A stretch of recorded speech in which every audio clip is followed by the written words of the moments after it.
following is a UTV 44 sports production.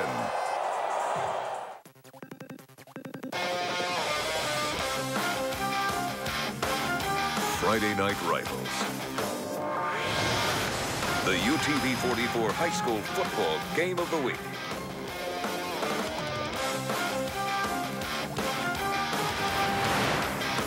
The game in our area and the game in 6A in the state of Alabama is on top of the hill here in Spanish Fort tonight as the Toros, winners of 28 in a row and 2 consecutive state championships, play host to the Saraland Spartans, who also are on a bit of a run. They have won 15 of their last 17 games, and these two teams are meeting for the 4th time, or I should say for the 2nd time in the last 6 games, as the last time we saw Saraland was in the semifinals last year. Good evening. I'm Jim Cox, my partners Dan Brennan and Vic Lockett. And Dan, obviously we know how big this game is because we're here for the game of the week, and it's very big in the state of Alabama, but also getting nationwide attention. MaxPrepSports.com says this game tonight ranks in the top 10 of high school football games in the entire United States of America. It doesn't get much bigger than that, and we can't wait. Spanish Fort, huge offensive production since Mark Freeman has been here. That's what Saraland's going to have to try to slow down tonight. Yeah, and one of the main guys to do that has been a little bit banged up. They're hoping he's 100% tonight.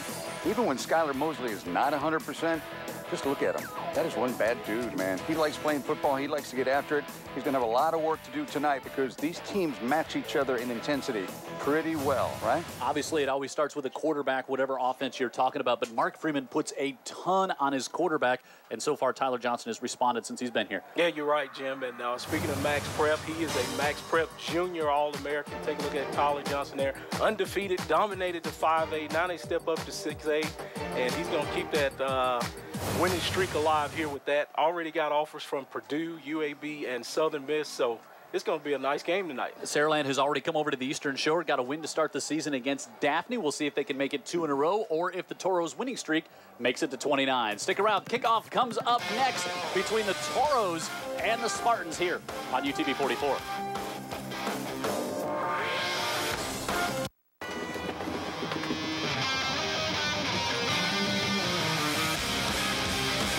Packed house here on the hill tonight in Spanish Fort for the big 6A matchup. Let's get on the sidelines and welcome in Ashley.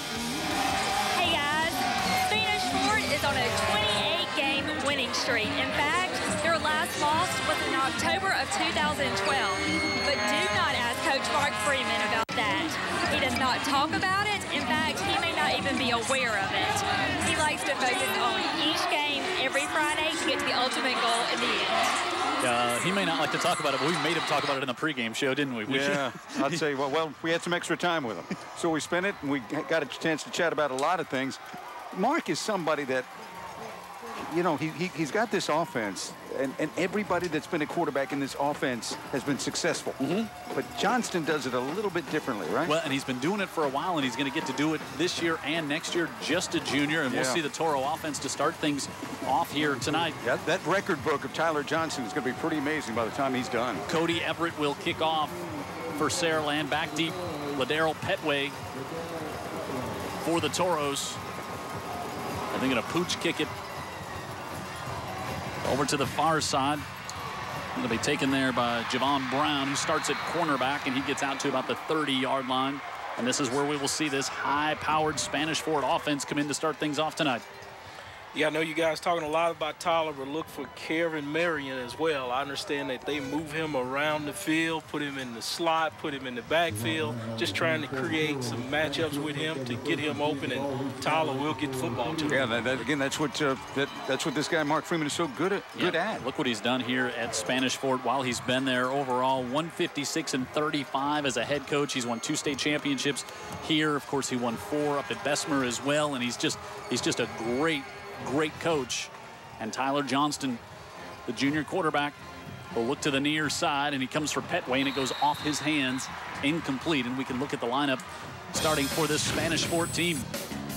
Up front, Johnson, Betts, Howard, Rensel, and DeLong. The wide receivers tonight, they are missing Christian Cotton. He's their leading receiver coming in, and he will not play, so you'll have Rella Morgan along with Petway and Marion that Vic just talked about. Trey Shable in the backfield, and Tyler Johnson, your quarterback. And we'll also see Cam Harrison come in and run the ball a little bit tonight as well. Shable, who is our guest on the pregame show, gets up to about the 34, and we're going to see third down come up here for the Toros. Now this Saraland defense, they are big, and they got players on that side as well. It's going to be fun to watch the chess match taking place between Jeff Kelly's Saraland Spartans and the Toros here in Spanish Fort.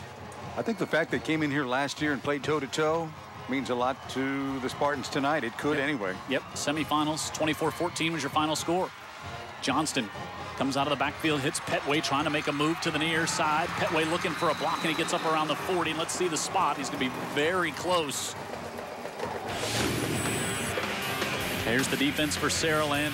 Weaver, Hoven, and Rowland. Watch the linebackers. Mosley, Anderson, Sims, and Reed there. Very active back there. Flott, Sklopan, Dunham, and Demetrius Henderson.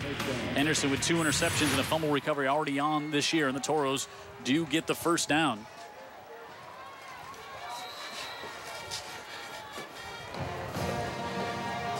Two tight ends and 2 receivers at the top of the screen. And they'll run that way with Schabel.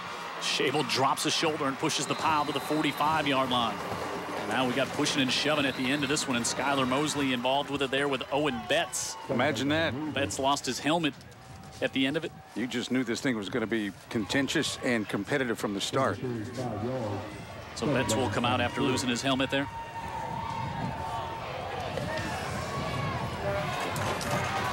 Pick up a 5 for the Toros. Kevin Marion, who Vic alluded to, is down to the bottom of your screen there. Johnston looking this side, and it goes off Petway's hands and incomplete. He had a step there against John Sklopan. It'll bring up 3rd and 5 again. Spanish Fort, if you're just joining us, ranked number 1 in the state. As Ashley talked about, 28-game winning streak. Really, since this school opened in 2006, I mean, it's come so quickly.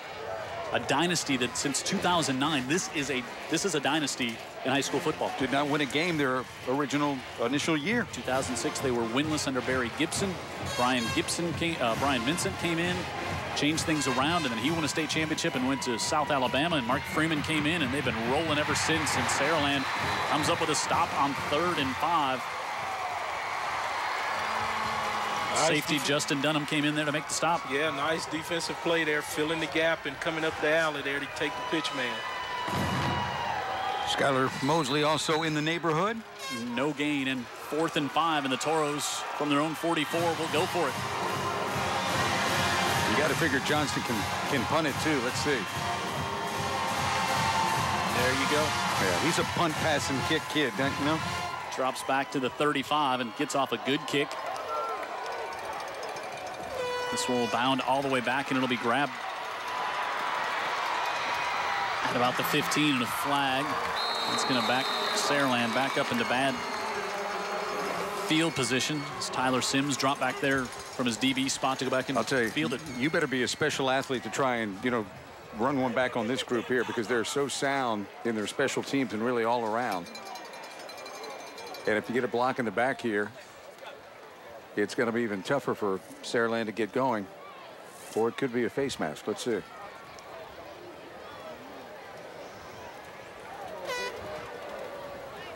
Personal foul against Saraland, so it'll be a half the distance penalty, move them back to about the 8-yard line.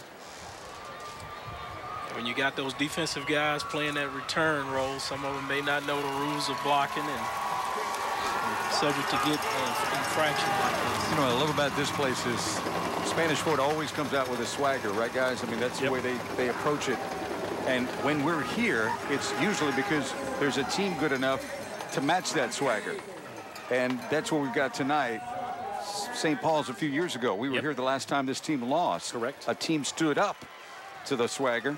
And that's what you got to do. You want to have a chance. Saraland's got a little swagger themselves. We'll look at Chris Weaver, who's a quarterback last year, was really more of a runner out of the Wildcat when he came into play last year, but now he can do more things for Jeff Kelly in this offense. Give it up to about the 10-yard line and still pushing forward. You're going to see a couple different running backs in here. You'll see Sean Long start, but also Nick Williams will come in a whole bunch. Trahan, Hesselberger, Smith, Paul, and Dixon. Up front, Bellis Jones. He's their leading receiver. Also, Robinson and Brumbelow will split out wide, and Williams can catch it. Number 1, Williams can catch it. He can run it. Use him a lot on offense. Weaver fakes. Now looking to throw, pressure coming on.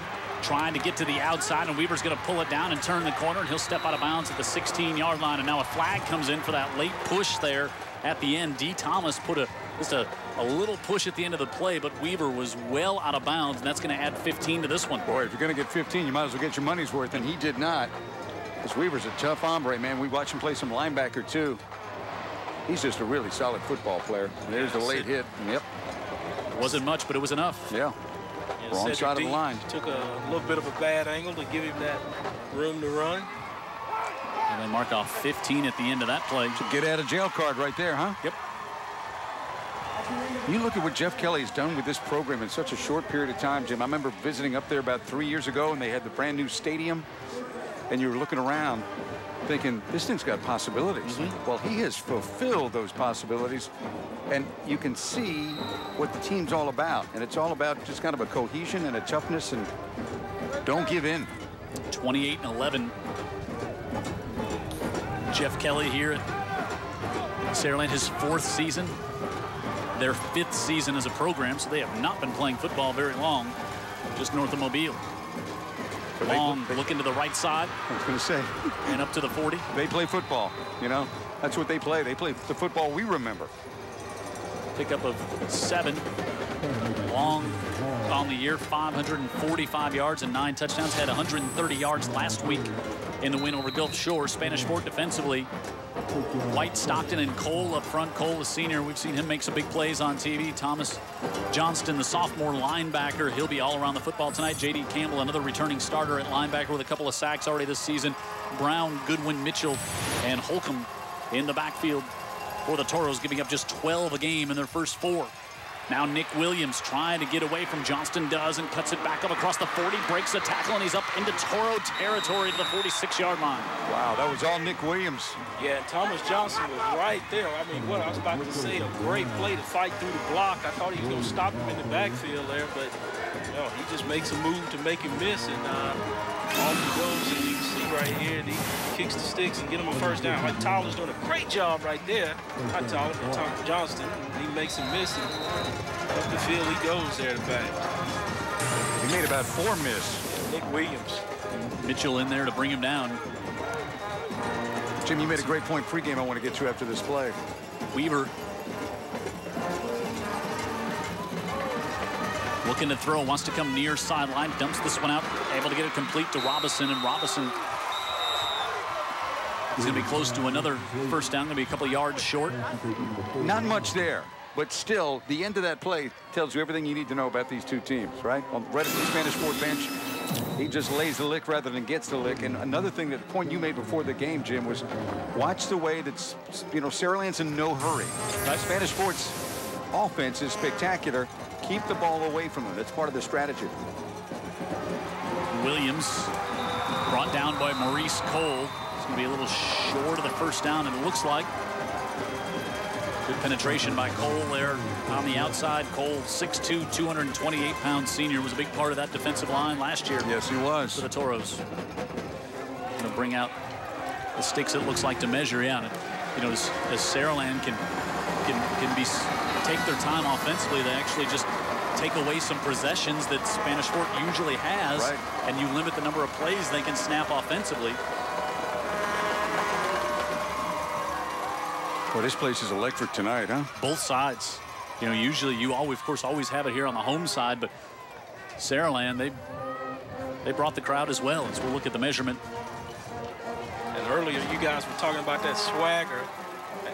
That swagger permeates from the coach, the players, the parents, and the fans as you walk in here.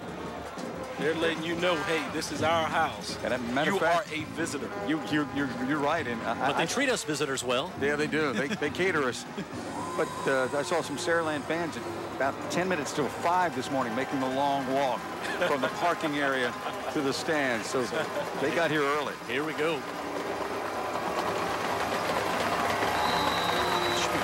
Fourth down, correct?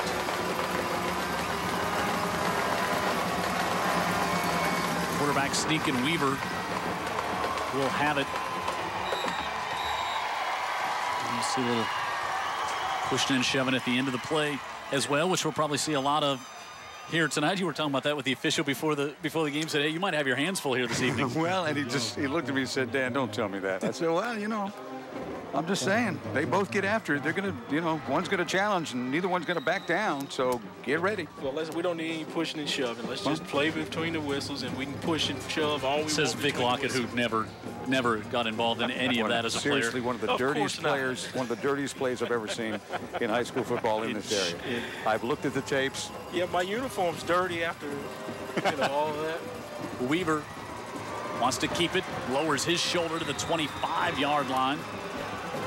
Just a slugfest right now, isn't it, Vic? I tell you what, Weaver doesn't mind getting his jersey dirty. Speaking of dirty jerseys. Talking to Jim about this too pregame. How many games have we done this year where the quarterback is not just a guy that can execute, but kind of like a tough guy? Yeah. Over and over again, we've seen it. Hey, we like those quarterbacks that don't mind leaving here with a bloody nose. Fairhope and Baker are playing down the road tonight. And that's going to be a slugfest. Yes, sir. And it all starts with their quarterbacks. Both of them. We'll take a timeout. 6:45 remaining here in the opening quarter. Saraland's defense forced a punt from Spanish Fort, and now the Spartans are driving. They're down to the 25 as we're back after this on the UTV 44 Game of the Week.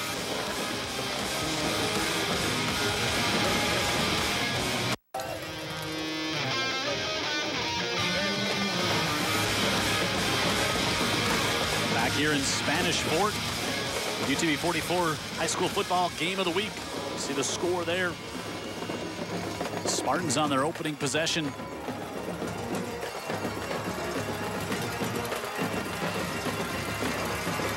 Weaver gives it off to Long, makes a nice move at the line of scrimmage and cuts to the right side, and now he's down around the 10-yard line. Another first down for the Spartans. Big hombres up front doing a job right there. Oh, yeah. You saw the guard just kind of fold around the other side of the center there and just kind of makes a space. You see him right there, number 60, and he turns his guy inside, and that gives him some room to run right there. Gets out there to the second level, neutralizes the linebacker, and a 3-yard gain becomes much bigger. That's right, and it's all on the back from there.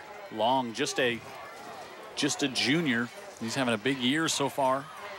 I can see why. He's getting some help up front.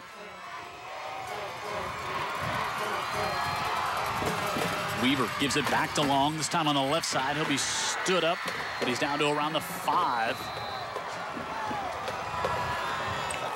I tell you what, this crowd's not used to seeing their defense stay on the field this long and somebody sustaining a pretty good drive on them. So. Yeah, and this defense isn't used to staying on the field that long either. Correct. So we've got some stuff going on here that's uncharted territory here in the Spanish Fort House. 2nd and 5. The Spartans can get it to the 1 and get a first down. They're not in a to-goal situation here. They'll bring in Jeffrey Gatewood as a blocking back. And Weaver will run behind him to the left side, and I'm going to try to turn the corner, and Weaver lunges toward the goal line. And he's down inside the 1, and it'll be a first down for the Spartans. Remember, Spanish Fort trailed Saraland the second half of the game here last year in the semifinals as well. They did. They ended up winning it by 10, but they were down in the 3rd period. Watch Weaver here. Then he decides to take it outside, then he was stick his foot in the ground and go upfield. Saw that contain out there and knew his chances were better to go inside. Cedric Dees stopped him from getting in the end zone there. He doesn't worry about going to the inside. Big 3rd down play here. So he did not get the first down. He's about a half-yard short. And he's going to try to go on the sneak, and he's going to get pushed back, all the way back, and he's going to lose yardage on the play. And now a 4th down decision for Jeff Kelly on the Spartan sideline. What a play and what penetration. Yeah, no doubt that defense was stout right there in the middle and denied the quarterback any movement forward. And again, they don't have to get a touchdown here, so it's still going to be 4th and 1. They just got to, they were so close inside the 1 there to getting the first down, and no hesitation from Jeff Kelly to go for it here, and now it looks like they may want to take a timeout to talk this over. This is a big play early in this game here. Yep, it is. And Jeff knows it. Chris Weaver, who's committed to Louisiana Lafayette, will head over and talk to Kelly. He's passed for just under 450 yards, 443 coming in tonight, 3 touchdowns, 2 interceptions. So 6A Region 1, our matchup here tonight. Take a look at our standings there. 3-0 for Saraland and Spanish Fort. Baldwin County win last night. Daphne 2-1 as well. Blunt 1-1. Robertsdale, Gulf Shores 1-2. LaFleur 1-3, and then Citronelle 0-3. So you can see how important this game is here tonight, especially if you're Saraland. You've already defeated Daphne, and then you've got a Daphne Spanish Fort matchup coming back in a couple of weeks. Let's go down to the field. Back to Ashley. Hey guys, Coach Kelly has said this week that his offense has got to be able to finish drives to execute into red zones. Field goals will not put enough points on the board. And they're wondering here, is he going to send out the field goal team? Is he going to try to get some points on the board, or is he going to send out his big quarterback? And he's going to send out Chris Weaver. Weaver came in a lot of this situation last year in the Wildcat. Now he's just going to go right under center. Yeah, they may go to the backs here. One of the backs. They are in the eye. 4th and 1. They give it to Long on the right side. He stood up and pushed back. The Toros come up with a huge defensive stand. Yeah, totally stonewalled him and just rebuffed the back right there. Wasn't anywhere for him to go other than the outside, and I thought they were going to try to go outside, but Spanish Fort overloaded the outside to the wide side of the field, which would have probably been disastrous too. Great defense, great coaching there. Sean Long tries to go. Just nowhere to go right there. Yeah, Morgan Baker comes in. He was the first one there. Cedric Dees helping out as well, so each team flexing their defensive muscle, but from a momentum standpoint, a big momentum shift there for the Toros, and now they've got 98 yards to look downfield. Johnston looking to go up top on the far side, and it's just incomplete. Off the hands of Robert Rella. That was a well-thrown ball. Yeah, it was right there. Robert just kind of misjudged it there. Got his hands up. I thought he was going to bring it right on in, but it looked like it was kind of looked like he had him in stride if he's able to haul that one down. Nothing wrong with the throw. 2nd and 10 from their own 2. Now Tyler Johnston runs out to make sure his 4 receivers up to his left are able to hear him. Johnston, a lot of time, wants to come back over the middle of the field. Incomplete and intercepted over the hands. That was an intended receiver. I thought it was going to be incomplete, and Sklopan picks it up. I thought that hit the ground, but instead Sklopan's able to get it. His first interception of the season, and Tyler Johnston with only his 2nd interception here so far this year. You see how much that White Freeman trusts Johnston. His 2nd throw from the end zone. He's going for your guy. Yeah, he's going for Kevin Marion, and it's got to be hard to overthrow the 6'4", 215-pound senior, but that time just a hair too high. You're talking about trust. Freeman trusts that offensive line to protect him to set back there. Good point. So that's what had my nails chewed up. You're right. First turnover of the game gives it to Saraland at the 24. And here comes that sledgehammer offense again. He's trying to wear you down.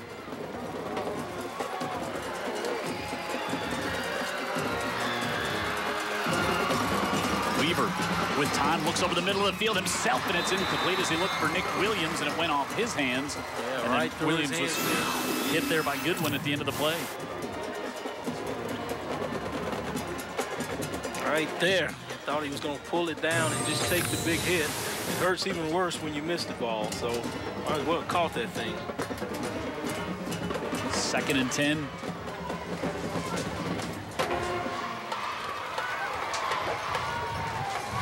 Empty the backfield, except Gatewood back there is blocking back. Williams will come in motion. He'll take the handoff, trying to get around the right edge, and he's upended.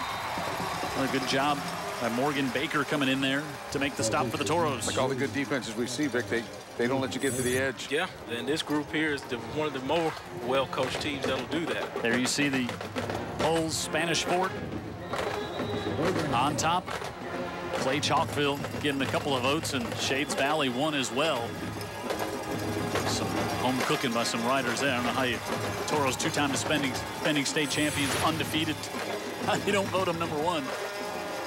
3rd and 8. It all come out in the end. Weaver looks, fires just over the head of Williams, incomplete. Boy, some He had him. holes in the Toros defense exposed right there, but they were not able to convert.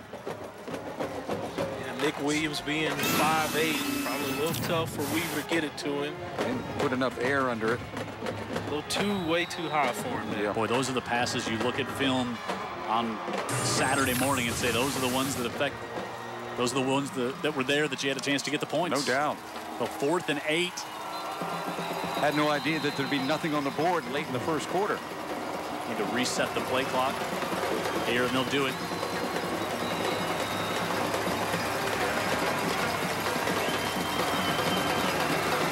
Five wide receivers.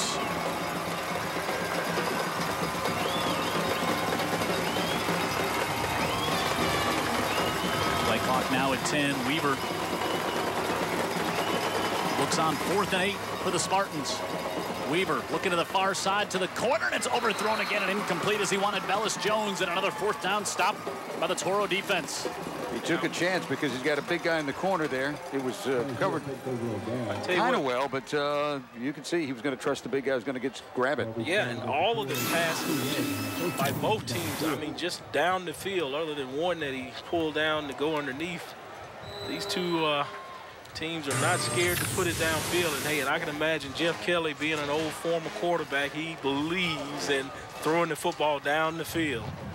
Could have dropped that one in there. He had a little. Yes, he did. There was window. 2 that he had a chance to, as you say, drop in for touchdowns. Now Shable will carry it for a couple on the left side for the Toros. Trey Shable on the year.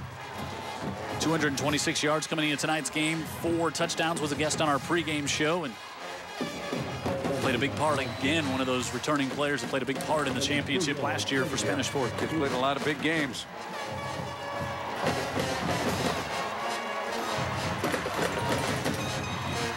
Cameron Harrison goes in motion, and Shable will be stopped for no gain on this one, and 3rd and long again coming up for the Toros.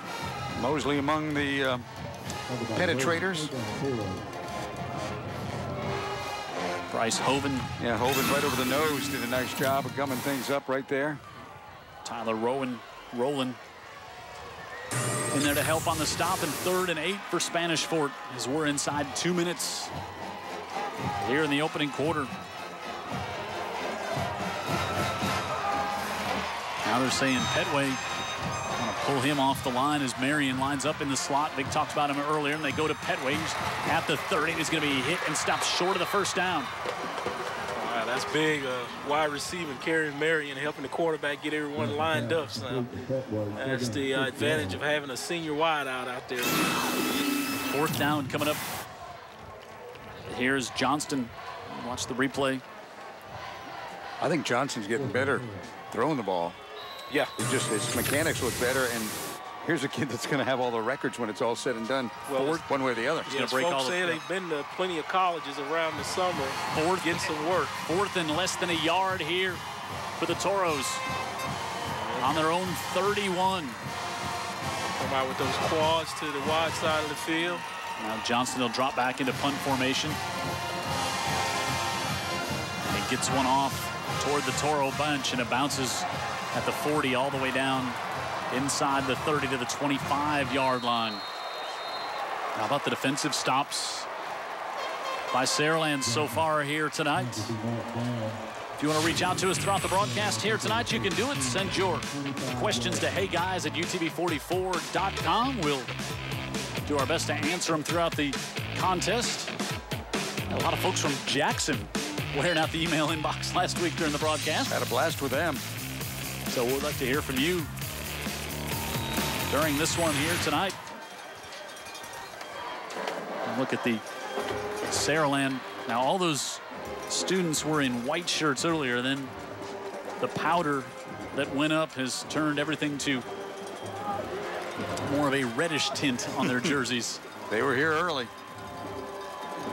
Long on the right side with a big hole, and Sean Long trying to get to the first down. Sticks will be stopped short, but he'll pick up 9 on first down for the Spartans. Probably the last play of the first period, and you'd have to say overall the team that was more impressive in period number 1 was the team in white, Saraland. Yeah, nice job by Pavin Hasselberger getting out in front of him to make some room. Saraland will let the quarter come to a close, and so we're scoreless after 1 here on UTV 44. Huge game in 6A tonight. And it looks like 2 evenly matched teams thus far. Second quarter action coming up right after this.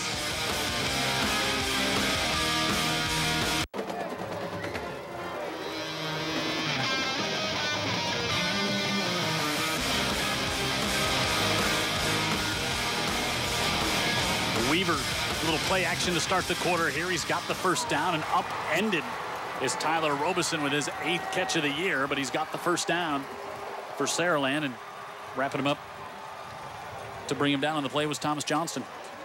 Thomas brought him down. Yeah, that Clemson guy already got an offer from Clemson. Also in on that, I think it was Morgan Baker. Yeah, Baker's been around. Baker, man, that was the guy right there. He's been around tonight.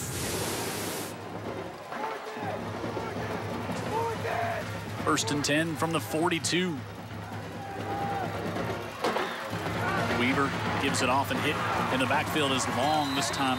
Nowhere to go to Keon White, the defensive end, in there on the penetration. It's just so refreshing to see the I formation to me. You know, I just love it. Coach Kelly's old school like us. He played in that I formation over at Southern Miss and over there with Seattle. So he come back down here to employ it at Saraland. I saw his last touchdown throw. I was on the field at Ladd People Stadium when they beat TCU. Second and 9. Yep. I think it's the Mobile, Alabama Bowl at that time. Was LaDainian Tomlinson playing for TCU? I've got a continuation of that story, and he's involved. And he was not real happy to talk to Dan Brennan after the game, if I remember. At all. It's the give to Williams, and he's tripped up at the 45-yard line. Since they lost the game nearly at the horn, I had to get a hold of Tomlinson and say, you're getting an award here at midfield with me, and you've got to follow me. Well, they just lost the game. He wasn't happy with that news. He wasn't happy with anything. He wasn't happy with me. Yeah, well, he's not a real happy guy. I've seen him. I've spent 8 seconds with him, and I noticed. He's a different character. 3rd and 7. Not a guy I'd like to go get a Coca-Cola with. I appreciated the fact that I was kind of in his space. They just lost the game, but we got through it. Once I told him, buddy, this mic is live. You might want to watch what you're saying. 3rd and 7, and now a bad snap, and it's grabbed by Weaver, and he's trying to scramble away. Pressure from the backside against his body, up and incomplete off the hands of Tyler Robeson. And boy, that one was all kinds of discombobulated from the snap. Yeah, credit Weaver here. He's getting the snap early, I think, and then he collects it and makes a move there, and still almost manages to get a completion off there. What a nice, nearly great catch right there. And 4th and 7, and I believe we'll see the punt team come out here. Zach Everett will be on to punt for Saraland. They have not punted yet here tonight.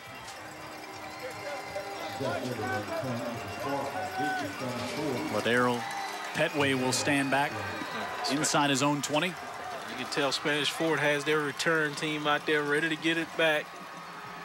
Everett with the kick, and Petway can't get to the bounding ball, and so it'll be the 12-yard line, or is where the Toros will start. Look at what else is going on. A couple of games last night. How about the big win by Washington County, knocking off Sweetwater 39-0 last night, and Baldwin County with a win over LaFleur 34-30. Tonight, Bryan and Greenville, of course, Baker and Fairhope, the big one, 7-7. Last score we heard in that matchup down here in Baldwin County. Foley and Davidson tonight at Ladd, Mary G and McGill. Also tonight, Citronelle and Daphne. Homecoming for the Trojans, Viger and BC Rain.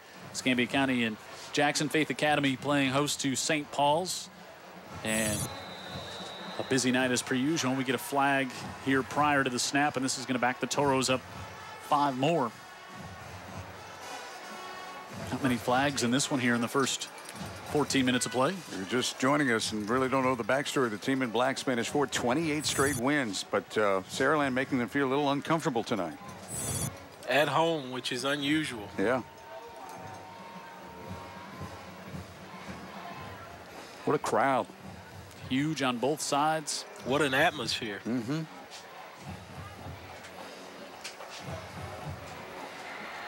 And the Toros will be backed up now at the 8-yard line. They haven't really had a chance. Well, they haven't really established the run much at all just yet.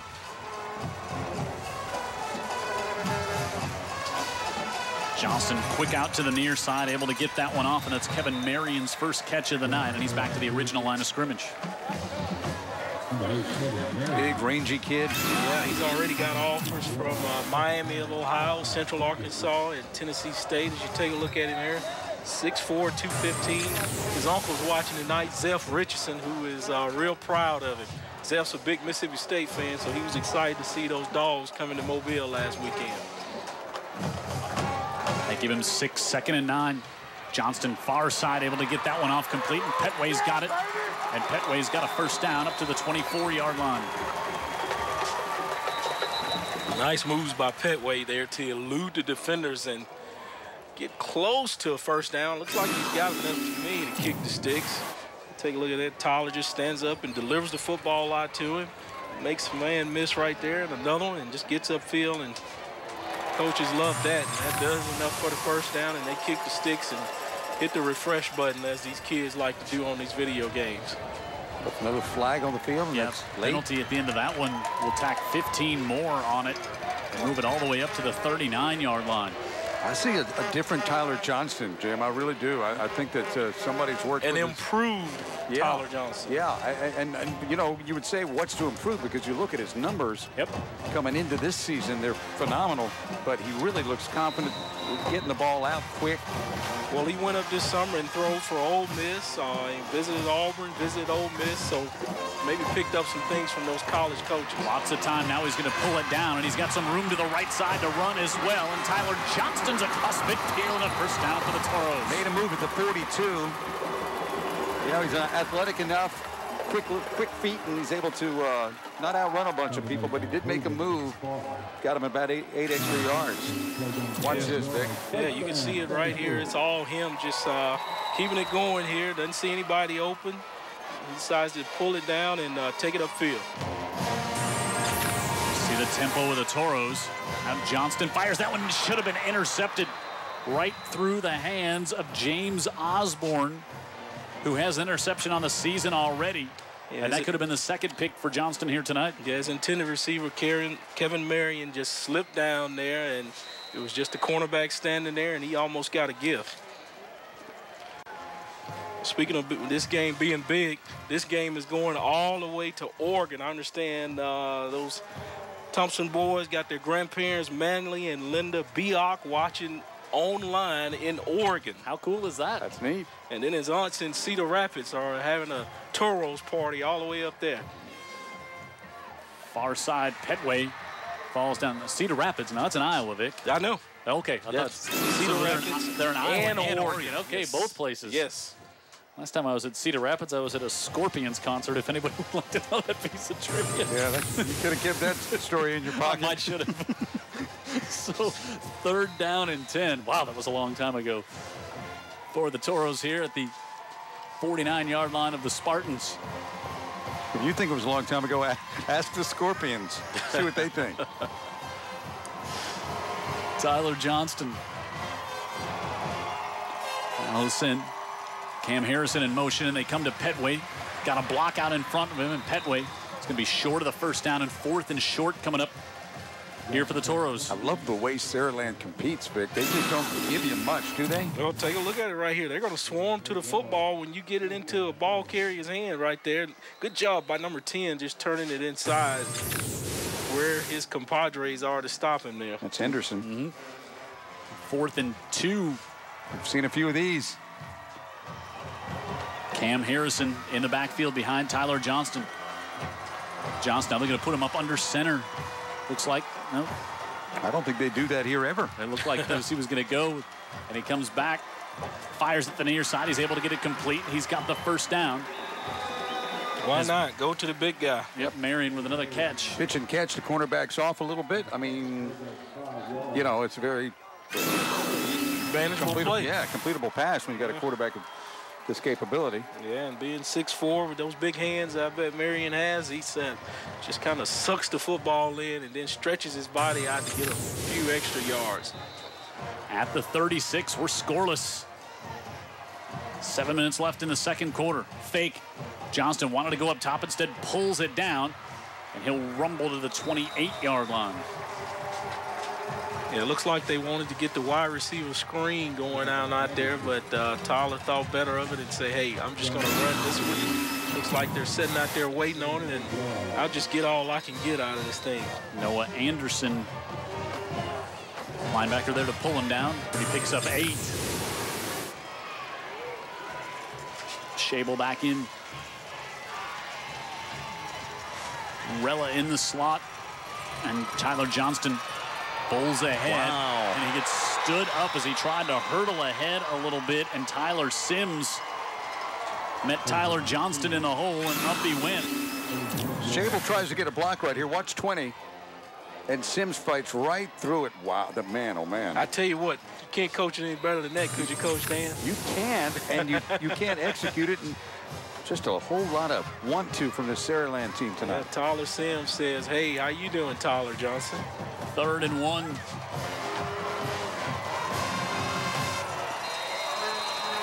And a flag dropped on the far sideline prior to the snap.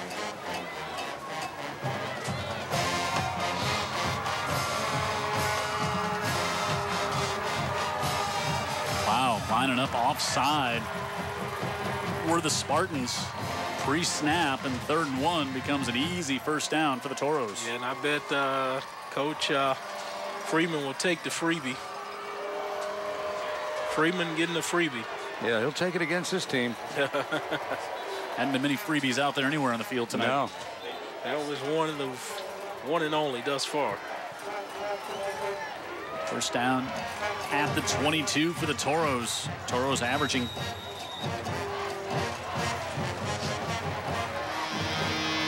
We'll talk about all this high-power offense after this deep timeout. Halfway through the second quarter, still scoreless here on the hill between the Fort and Saraland.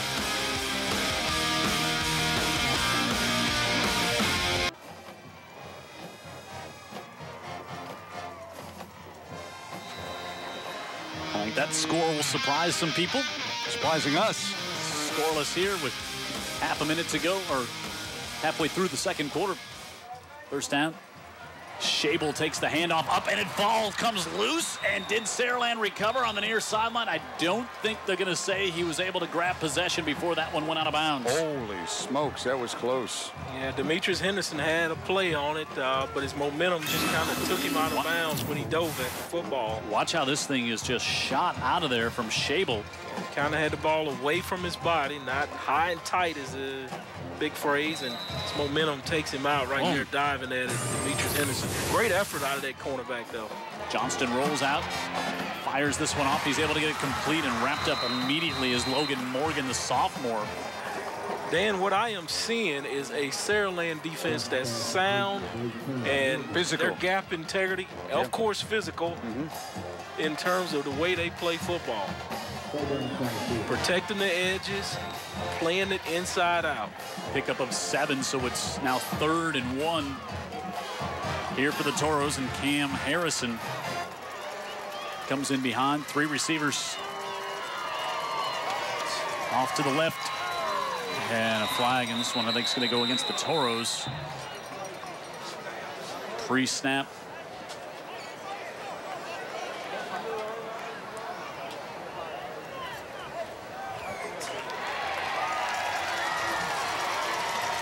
You were talking about the yards that this team gained, talking about Spanish Fort. You know, it usually takes you a while to get the offense going. Their opener against Stanhope Stanhope Elmore. Yeah, right? 610 yards of total offense in that game, and they averaged 467 yards a game. Man. And they're balanced on the ground. About 248 through the air and 220 on the ground. Johnston, time, fires. He's able to get it complete to Petway, who's down to the 1. What a pass. Right in the hole of the defense there. They were playing zone, and he just found the spot. And Tyler zipped it on in there to him. Yep, also had a great pocket to throw from. He took a whack right at the end of this one. Yeah, he had some heat bearing down on him, but he held on to it and delivered it. So Tyler Petway, or Ladero Petway, with the reception from Tyler Johnston. And Tyler's little brother's in now to block a little bit on the left side. Now in motion. I say little. Just a little sophomore at 220. This one going to go against Spanish Fort and be first and goal from the 6 now. Yeah, I had a good conversation with their father right outside the booth there, Tyler Johnston Sr. And he's real excited about his boys. And, of course, Tricia Johnson, partner of mine in business, and she's excited about him as well. She should having be. fun. Yeah, they have 28 straight wins. Plus, they already got a level of comfort that they won't be paying for college. That's the big thing. Yeah. Oh, wow, that one against Saraland. Initial call looked like it was going to go against the Toros, so it'll be first and goal now from about 18 inches less than it was there as they had it at the 1. Now the officials, Jeff Kelly, all the way out at the numbers. While we get that, how about Mary G and Mac T, McGill Tulin playing tonight. McGill Tulin down 21-7 to Mary G. Mike Dean, the former McGill head coach, coming back into the area and making a mess of things for the Yellow Jackets. That is a very surprising score. It is. Well, you guys, you know Coach Dean, you're either going to play or you're not going to play. That's just the 2 phrases. I mean, he's kind of a gray area type guy. One way or the other, black or white. You're in or you're out. In or out, up or down. Well, good job by him to get that team going out there. So now Johnston comes over talking to his brother. Got some words from Mark Freeman and then brought him in. A little family chat. And now up under center, the quarterback sneak, trying to go to the left side, and he's in for the touchdown. Well-designed, deceptional play there by Coach Freeman. It looks like they're going to run the power stuff to the right side, but then he tells his quarterback, just go in the center and let's make it simple. Don't outthink the room. There you go. There it is. Just get up under center and let's do what's worked 100 years in football. And it still wasn't that easy with Saraland ducking and submarining in there. Matthew Quinn, just an 8th grader, and we were watching him bang the football from 45 in the pregame, and he gives the Toros the 7-0 lead. We got a flag at the end of the play. They roughed the kicker? Yeah, it looks like that's where it was at. And while we wait to get that, let's go down on the sideline to Ashley. She's over on the Saraland side. She's got our educator spotlight tonight, brought to you by Faulkner State. Actually, I was on Saraland side. I'm back here on the Spanish Fort side, so hopefully no one will recognize you over here. This is Chelsea Cezanne. She is the class president of Saraland. Yes, ma'am. As the senior class president, what are you in charge of? Well, first it starts with homecoming, the psychos, just everything from little stuff to pep rallies and stuff. It's really cool just to kind of, I've been a cheerleader all 3 years of high school until senior year. And so now it's really cool to see like the Spartan side and just kind of the fan side of it. Tonight, y'all have fans in the stands. I saw some of your fans in the stands over here. They're on the fences. What does it mean to a school to have that type of community outreach? I don't know. It's always been like this. There's something about our community that's so close. You know, we're new in 6A. We have a lot of stuff going for us. We're new. We're new, really really successful now. And so just from like little to classes now, and then just from pep rallies to games now, it just seems like everyone comes out as a community, as a school to support our school. And a few years ago, Saraland branched out, became their own school. One thing I asked you, what stands out with Saraland? Why would I want to send my kid to your school? And you were telling me that y'all offer some classes with robotic classes, nursing. Tell me more about that. Yes, ma'am. We're only about 6 years old, and so it's really awesome to see. Now look where we are. You know, we almost made it to the championship last year. That's awesome. And so just academically, we have a new nursing class. So, you know, students can go ahead and start their degree in high school. And so they're already ahead of others. And it's just really awesome. The new robotics club, they meet on Saturdays. It just shows how dedicated our staff and our students really are. And it's really well, thank you so much for talking with me, and good luck. Thank you, and go Spartans. All right, I don't know who ran against Chelsea for class president. No shot. They had no chance They at had all. no shot at all. Wow, what a you know, she's Bright young lady, very smart. Oh, wow, the whole package there. I mean, talking about was a cheerleader and now wants to focus on being a class president. So hats off to her. And so now after the kickoff goes in the end zone, 1st and 10 complete by the Spartans and up to the 37-yard line. So we're inside 4 minutes to go here in the first half.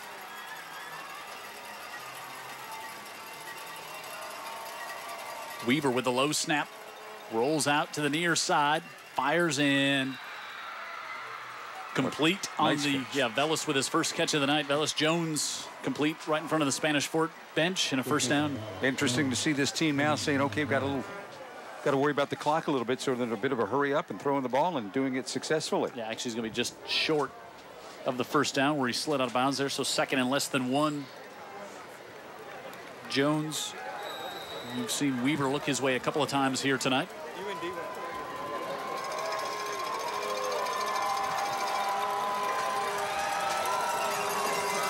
Sean Long in the backfield with Weaver. And he'll take it. And he's going to be stood up and pushed back. No gain on the play. 3rd down coming up as J.D. Campbell was in there to break that one up for the Toros. Yeah, and Thomas Johnson coming up there as well, rushing in, splitting the difference between the end man on the line and the wide receiver. He recognizes the play coming at him, and watch him just shoot in here to turn this play inside right there. Tackles him for a loss. I tell you what. That gets your blood pumping, doesn't it, Big Locker? That does, and he's giving his grandparents, Manley and Linda Beek, up there in Oregon, a show. And us. Yeah, we're watching it live. Yeah, we're right here on the stream. 3rd and 1 for Saraland. Play action. Weaver rolls out, flips it to the near side. He's able to get that one complete. Robinson has the first down and more as he's pushed out of bounds at the 37-yard line. How about how composed Weaver looked, Jim, when I don't know if what he wanted right away was going to be there or not, but he was able to just, he had a little pressure. He got a treat threat bearing down on him. He had to go sidearm a little bit, got it in there, though. No problem. Yeah, watch treat threat here, comes around out there and just forces the issue right there. Yep. Makes him get rid of the football, but he does it, you know, with ease. Robinson, the senior, with the first down at the 37-yard line here for the Spartans. Long up the middle. He'll push it ahead to the 31-yard line. Well, this game living up to the billing. Oh, no doubt. And that's because Saraland showed up. Yep. You can read those press clippings and think, get off the bus and think, well, you know, what shot we got at this place tonight. They played just this way last year, too. Average margin of victory in the 28-game win streak for Spanish Fort, 31 points. Wow. This is one of the few teams, there's only been 3 that have been decided by 14 or less, and this was one of the teams that did it last year. Out to the far side, it's Williams out of the backfield, and he's got another Saraland first down to the 24-yard line. Got to stare down the bully. That's what they're doing. Yeah, this time he completes it good to Weaver, even though he's short out there, and he makes a good dream. Hey, time for our trivia question. Last week, Buddy Anderson of Vestavia Hills became the winningest coach in Alabama high school football, 310 wins. Who did he surpass? Think about that one for a while, and we'll give you the answer coming up in the second half as we approach 2 minutes to go here in the first half of this one between Saraland and Spanish Fort.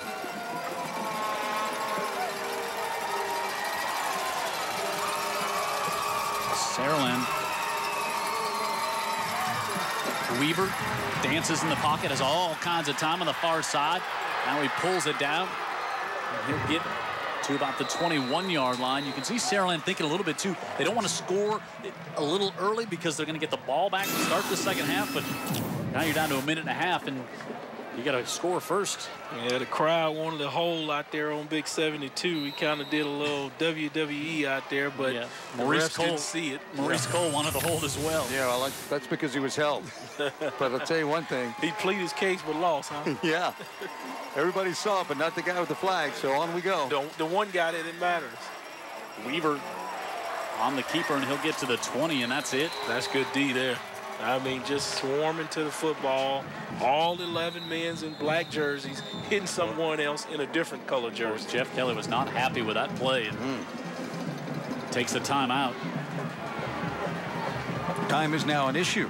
2 fourth-down stops in the first half by this Spanish Fort defense. One of them down to the 1-yard line. They've called timeout themselves now for Saraland. Yeah, this third down play is kind of big, you'll say. Want to make sure it's just right before they go into the half. 58 seconds left on the clock. Talk it over with your quarterback. Get him settled down. Maybe call a play that he's real comfortable with just to get enough to kick the sticks and get reset their downs. Hey, I want to thank our friend Greg Peterson, anchor on Local 15 TV News, sending up pizza from Trattoria, the newest Italian restaurant here in Spanish Fort. We got a pizza up here that, well, like the person who ran against Chelsea for class president, but had no chance. That Za's going to have no chance. And Greg knows how to become a friend of the boy Vic, right? That's it. Bring the big man pizza. It works. Oh, I've got a big update for him, Jim, that we got. All right, follow us on Facebook.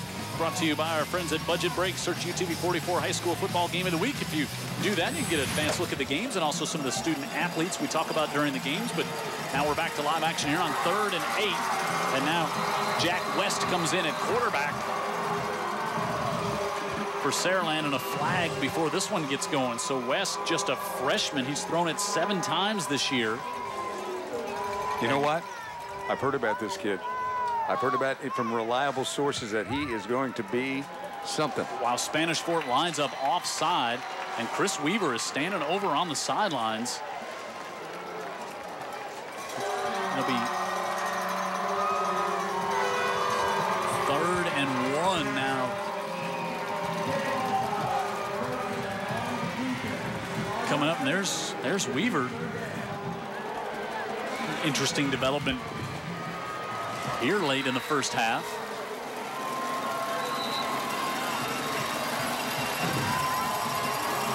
West, you can see the size, 6'3", 190 pounds.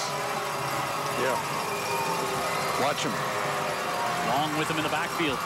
He'll give it to him.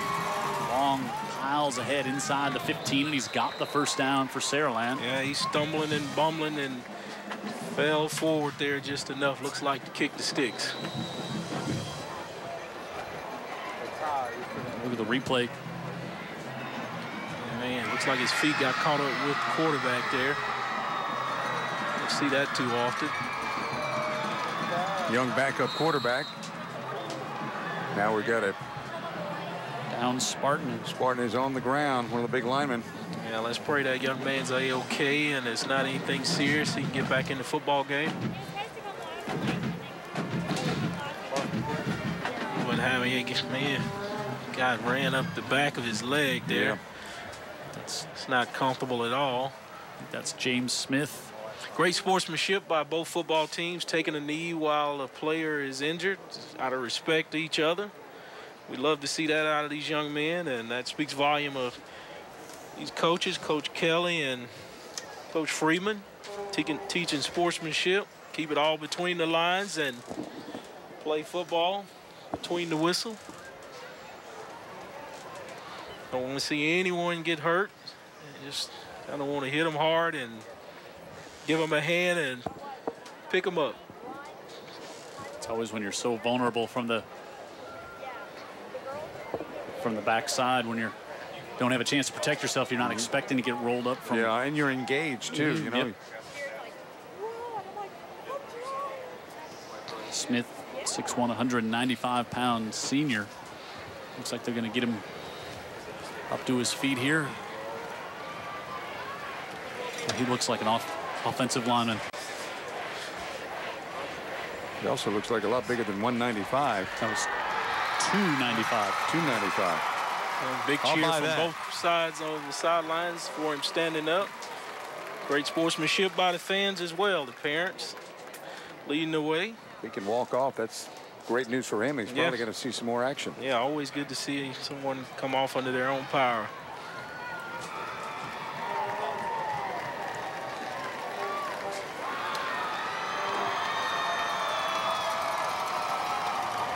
All right, back to Saraland in the red zone, Jim. This has been an ongoing theme.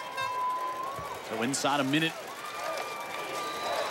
here, 49 seconds left. Now they'll wind the clock, and they bring Chris Weaver back in at quarterback.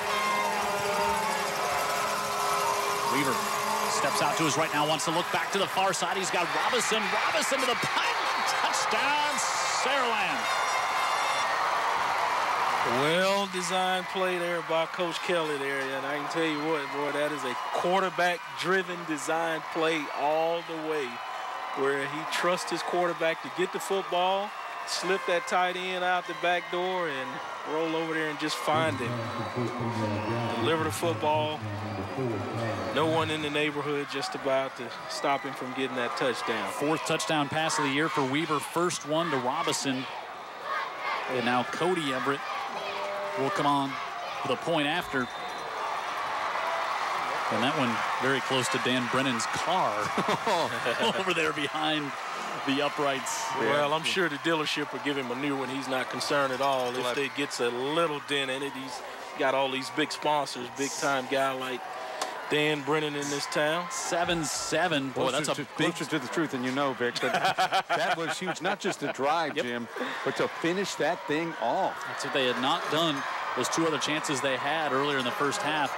And now, as we said, they get the touchdown and they'll get the ball. As you see the Saraland Psychos. Yeah, and they've got that mist look like over there and that red powder. I guess they ordered a special brand and color from Johnson & Johnson and say, hey, we need red, send it down. They got it. They got it. You know, the car washes in town all appreciate that because they have to get inside their vehicles at the end of the at the end of this one here tonight. So 7-7. And we've got 35 seconds left in the first half.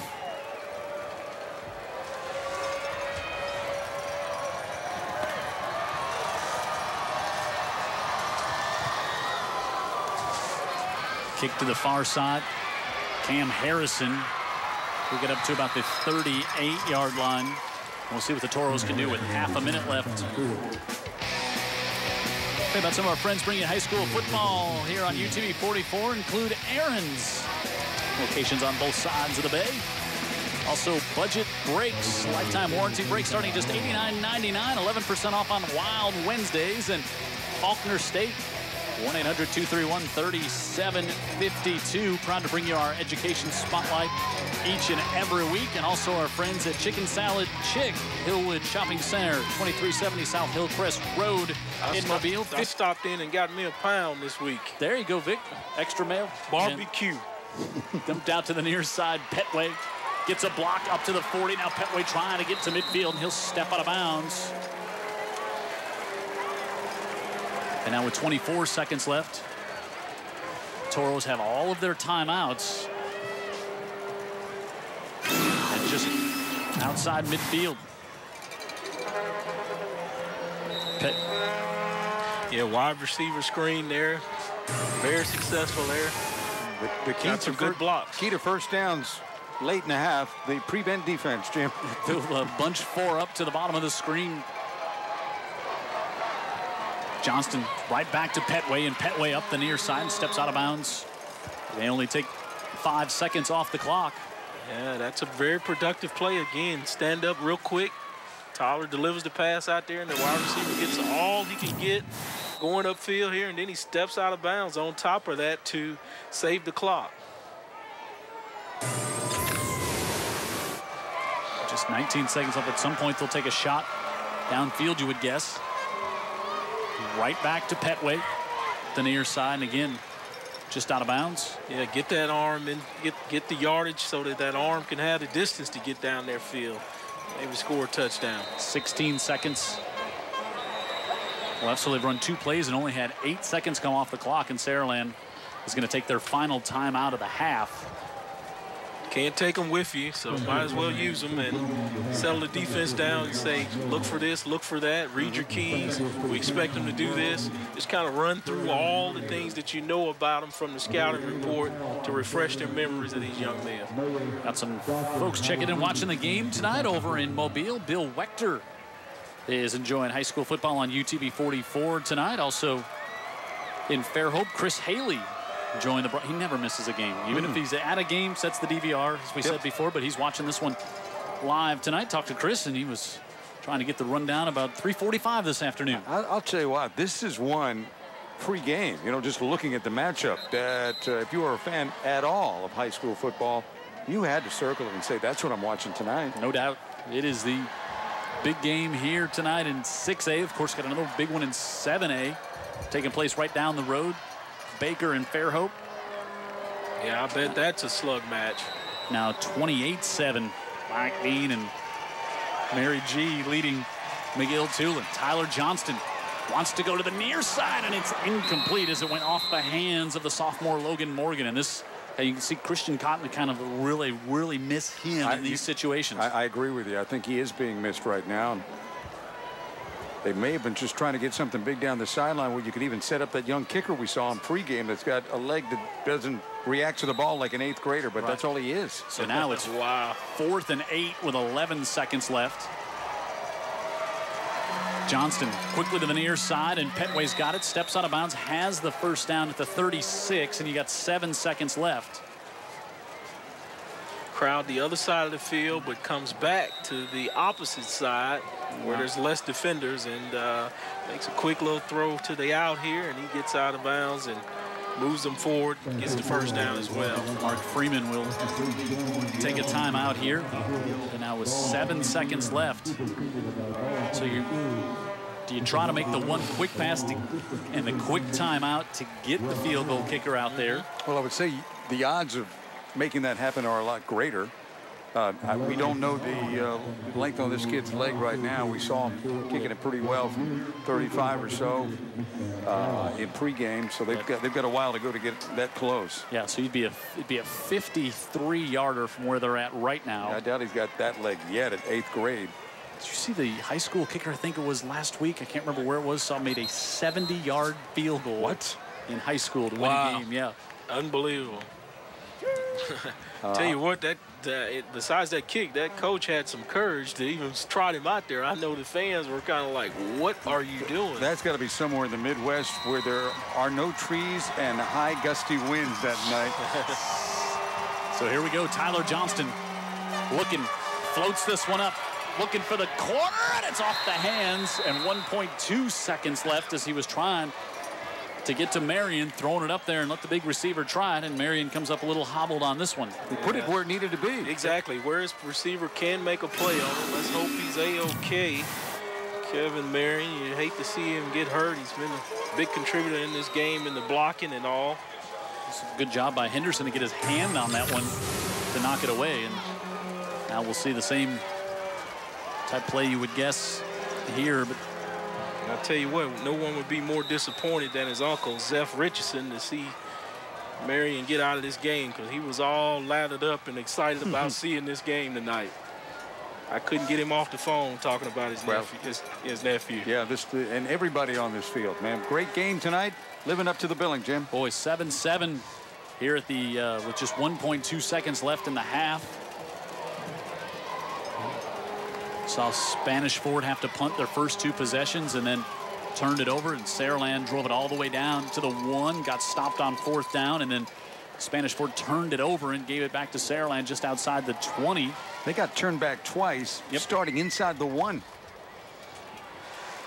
And then Saraland was unable to take advantage of that either, as they were stopped on 4th down again on that drive. You know, there's a lot of ways to skin a cat as you look at Mark Freeman, and they finally get it in. The red zone woes are gone with just dragging the tight end over and really kind of an illusion play more than anything. So how about Mark Freeman, what he's done? Last year, the perfect record, 15-0, one state. 2012, 14-1, one state. Came here in 2011, coached the team to a 9-4 team, a team coming off a state championship that lost 32 seniors. Tyler Johnston looking to the end zone, fires this one up, and it's incomplete. And that will close out the half. 7-7. I think if you're the home team, you're not used to this a little bit, and I think if you're Saraland, you're ecstatic to be going to the half 7-7 on the road here. You've made your statement. Yep. We're here to play. You're going to have to deal with us for 2 more periods, and we may have another player down for Spanish Fort. All right, let's check in with Ashley. She's got Mark Freeman. Coach, your defense was able to make 2 fourth-down stops. What do we got to do to keep your defense off the field so your offense can be scoring more? We just got to stop them. You know, they're extending drives on us, and we got to get off the field on 3rd down a little bit. We've played good on defense. You know, they hit us on some kind of boot-looking pass down on that side, but it's just been a good football game. And, you know, flipping the field a couple times on punt helped us. And then the main thing we got to do is we got to get off the field on 3rd down a little bit more so we can get the ball in our hands. Is this the type of game you predicted between the two? Yeah, they're going to take possessions from us. We knew that going in from the game last year. They're a good football team, and they're going to control the ball some. So we got to be patient, take advantage of what we get, and when we get drives, go make plays. Great. Thank you so much, Coach.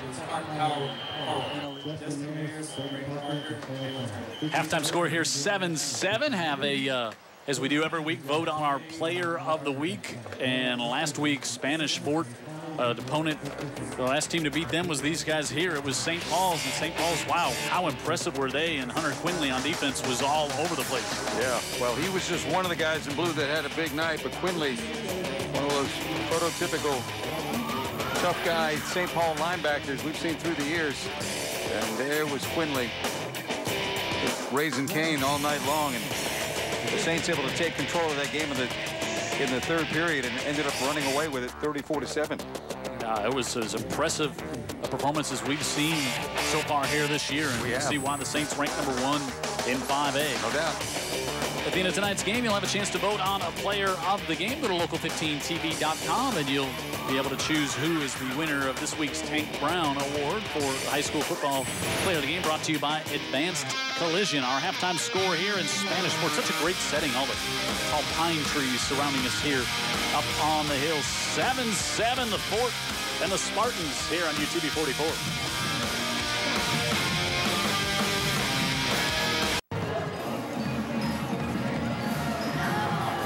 7-7 here at the half. Spanish Fort and Saraland. Let's go down and enjoy the Saraland band. They were just playing some Paint It Black by the Stones. Let's go down and enjoy their band here at the half.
at the half, 7-7 between Spanish Fort and Saraland. Now let's go down and enjoy the Spanish Fort marching band.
That crowd's not going anywhere.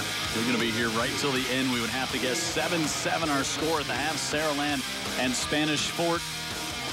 We thought it would be a close game, and boy, it has been just that throughout the first half. That score is very indicative of what we just saw. Very physical. The defense, you know, the other thing that Saraland's done is they've stolen some possessions from Spanish Fort by, you know, long drives. Not all of them successful, obviously, but they've taken the ball out of Spanish Fort's hands for much of the half. Yeah, great strategy to take the ball away from Tyler so he doesn't have an opportunity to score. And the fans, as I go out amongst them, that's what they're talking about. Take a look at our 2 touchdowns we had there in the first half. The first one, Tyler Johnston goes under center, just goes with the quarterback sneak there and puts it in on the left side. And then this one, great play. They bunched everybody off to the far side, then turned around and threw back here to Robinson, his first touchdown of the season. And that's where we're at, 7-7. Take a look at our stats through the first half. Total yards, Saraland has the advantage there, and that's because they had some of those long drives they couldn't capitalize in the first quarter. But 173 yards of total offense. But you look at Spanish Fort, just 36 rushing yards. That's been a big problem. They haven't been able to get off the line of scrimmage and set up the play action. Weaver, 7 of 11 for 81 yards so far tonight. Tyler Johnson, his counterpart, having a strong night as well. Running the ball, is also throwing it well. And you can see the score there was scoreless after 1. And we're at the half, 7-7. And let's go down to the field and check in with Ashley Pope. Ashley. I caught up with Coach Kelly coming out of the locker room, and he seemed to be in a good mood, joked around with me a little bit, but then got serious and said that their defense has got to play defense better, and when they get in that red zone, they have got to score a touchdown, no field goal. All right, thanks, Ashley. Second half coming up right after this. Spanish Fort and Saraland. It's the UTV 44 Game of the Week. Big matchup in 6A. Second half comes up right after this.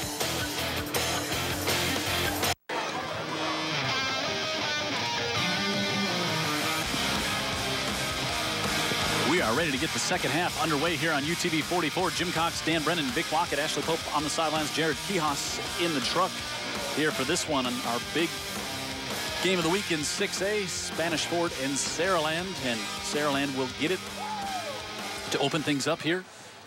I think if you're Saraland, we talked about it before the break, just so happy to go in. 7-7. You've kind of stared the bully down a bit, as you said, Dan, and now you got 2 quarters of football left. Yeah, you do, and I don't know what adjustments anybody makes, but I think the adjustments may come from Spanish Fort, Vic. I don't know what they want to do. They're a little bit down, you know, at wide receiver tonight. We didn't make much of a deal out of that, but that may be a big deal before the night's over with Cotton out of the game. Sure, I tell you, for 100% sure, each coach went in and told both teams the score is 0-0. It's another ball game. Play like you played in the first half. Just turn it up as much as you can and leave it all on the field. Let's see if schematically Spanish Fort does anything defensively to try to get Saraland off the field quicker, and even offensively, they've got some different tricks up their sleeve. They're not used to having 7 points at the half. Sean Long will be back deep to receive the kick from Matthew Quinn. Angles it to the corner, and Long has to come from the hash mark over to pick it up. Bobbles it at the 5. And now Long up to the 16-yard line, and that's where Saraland will start the second half. Well, guess who, guys? Yep, Johnston on the kickoff coverage. He just couldn't wait to get down there and hit somebody. We got a little intel that we weren't aware of. One of our pregame guests, J.D. Campbell, a first cousin of the Johnston guys. That's right. That's right. How about that? I met his dad a little bit before the game. Yeah. How about that game of football at the Thanksgiving? I know. There? I was talking to Mr. Johnson. Said, "You guys ever visit? Did they have urgent cares back in the day?" 'Cause he said they got banged up a lot, Dan. Thinking, I'll bet they did. Chris Weaver brings his Spartan offense back out here. Gives it off to Long, trying to push on the right side. He's to the 21-yard line. You know, what's funny about this, Jim, we've been doing it so long that actually we've had little kids tossing the ball down on the field before the games way back that are now playing or are graduated. You're right. Well, speaking and talking about that, if you go outside on the side of the stands, there's a whole nother game going on with thousands of kids. It's another world out there. It is. They'd rather play than watch. Correct. Pickup of 5 on first down. Right back to Long. Turns the corner on the right side, and he's got a first down up near the 30 for the Spartans. One of those rare times where you see a back kind of gets the edge. He doesn't really take it controllably, but he gets out there and he picks up good yardage to kick the stick and give the guys the first down. Saraland on the move right now, getting a new set of downs to go. At the 29-yard line. It's just what we saw in the first half. Weaver looks over. It's a physical offensive line, Jim. But they're playing a finesse-looking offense here with this 3-by-1. Kind of confusion, and then they'll hand the ball off and knock you in the teeth. Play clock down to 5. Pump fake. Now looking, fires that one over the head and incomplete as he was trying to get to Tyler Robinson again. Yeah, he was a little bit indecisive on where he was going to go. He had all kinds of time, so he wasn't rushed. Had a man wide open out here, Jones. Jones, yeah. That was the one that he could have gotten on this sideline, but he goes for the bigger gain. Kind of fired it off his back foot there. He did. As well. And you know Jeff Kelly doesn't like to see that. No, 2nd and 10. You think he's hard on those quarterbacks, being a former quarterback? Can you imagine? He's got a good young one. Yes. Yeah, a really good young one. And Weaver going to keep it on the right side, and he breaks it. He's going to have another Saraland first down to the 41-yard line. Well, Coach Kelly's never done that. He's not going to run the football and come in there and try to bloody your nose. He's one of those drop-back Joe Montana guys, Tom Brady, and he's crying if you touch him, and I'll tell him. Well, this guy, he's not afraid of the contact. He's not. If Coach Kelly gives me any problems, I'll tell his dad. Like Kelly exterminating up there in Saraland, good guys. Who will be receiving an invoice for that, Vic Lockett. 1st and 10 from the 42. Mr. Kelly's a great guy, though. He really is. D. Thomas made the stop.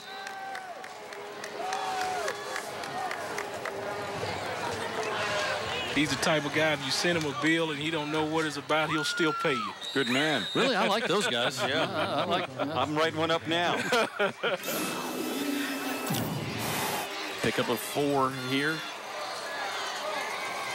I remember way back when kind of new to town and was thinking about going to watch a high school football game, and the name Jeff Kelly kept popping up. Go watch this kid. Rolling out. Weaver, now he's going to pull it down himself. He's going to have a first down across the 50. That's somebody posting on Facebook. Charlie Carpenter says, I was watching the game tonight and recognized the voice of one Mr. Vic Lockett. And then he said, what a great local talent to have calling local sports. And we couldn't agree more. How about that? Well, Charlie needs to get his ears cleaned and his head checked, doesn't he? I thought the next sentence was, I remember him from juvenile court. But no. Also, Georgia Will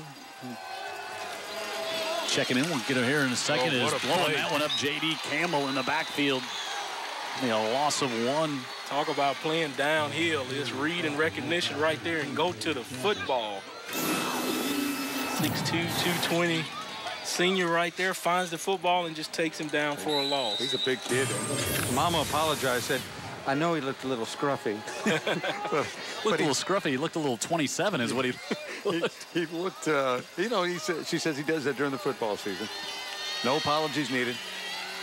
Brennan and I tried to do that. It'd take us 5 football seasons to get that look. Out of the backfield, Williams, and then he's going to be dropped right at midfield again. Great job defensively by Tony Mitchell, the junior safety for the Toros. And that's what you guys coach right there over there at Spanish Fort. I'm talking about read and recognition. Go find the football, attack it downhill, tackles him for a loss, and brings up a big 3rd down and long. Back-to-back tackles for loss and 3rd and 13. Coming up. My good friend Charlie Carpenter, we used to call him Uncle Charlie. He's a resident of Saraland, so he's probably pulling for Saraland in this competition. Weaver, pressure coming on the edge, fires it out of the backfield, able to get that one complete, but nowhere to go. Jeffrey Gatewood, his 2nd catch of the season. But it'll bring up 4th down. I remember Gatewood from last year made a play or two, but now what, Jim? I guess they're just going to play a little field position. We saw Spanish Fort do this, trying to flip the field when they had the chance. You know, this defense has played well enough for Saraland where this could flip the field. Yep. Zach Everett will come on, and Ladero Petway will go back deep to receive this one. Usually when you most teams punt Spanish Fort back inside their own 10, they're just padding their stats because now they're going to go 90. Yeah. But Saraland's done a great job defensively. Let's see. Petway fair catches this one up around the 13-yard line. He missed a vicious block there by a quarterback. One Chris Weaver. Not shocked. Fine sponsors of high school football. Mullinex Ford sponsor our Student Athlete of the Week, and they've got $5,000 for a scholarship for one of our winners that will be awarded at the end of the season. Well, thanks for the great folks at Mullinex Ford. Also, Millsaps and Associates, located on Azalea Road in Mobile. Great rates on auto and home, and of course, offering wind covers for homes as well. And Wigman's Ace Hardware, located on Dauphin Island Parkway, right at I-10, Pier and Dock Supplies, and visit their all-new in-store paint center. Tyler Johnston bounces this one to the outside, all the way up to the 20, and still going. Across the 20 to about the 24-yard line. We were talking about Tyler's dad right outside the press box here, so you couldn't help but run into him at halftime. And I was saying, you know, this might be one of those games where they're just going to put it on Tyler's shoulders and see what he can do. They haven't been able to establish the run with Shable. But, you know, this kid's going to give you what he's got. He does. Gives you 100% big heart. And his dad's real excited about it. He's one of those quarterbacks, another one that doesn't mind blooding his nose. Let's see how much he runs here in the second half. It'll be good for a first down to open things up for the Toros. Give it off to Shable up the middle, and Shable also will have a first down to the 40. First time we've seen a big run straight up the middle from the Toros. Finally got it there after Tyler. Little trap play up front, Vic. Yeah. And they cleaned it out. Yeah, influenced the defensive tackle there, and then he gets popped by one of those pulling guards, and Shable does a little shoulder shake, and he's in the open. Another first down for the Toros. Shable again up the middle, and he'll fall forward to the 43-yard line. Yeah, Harrison DeLong, the right tackle up in there, doing some of the influencing and trapping. Well, looking for maybe different strategies here in the second half, and here's what we've seen. They dig themselves out from the 15-yard line across the 40, all on the ground. Gain of 3, Petway comes in motion. Right back to Shable, hurdles ahead, and he gets to the 45-yard line. Saraland that time doing a good job just clogging up the middle, creating a pile in the middle of the line. Nowhere to go for the back except up and over. And last time I checked, he hadn't got his wings yet.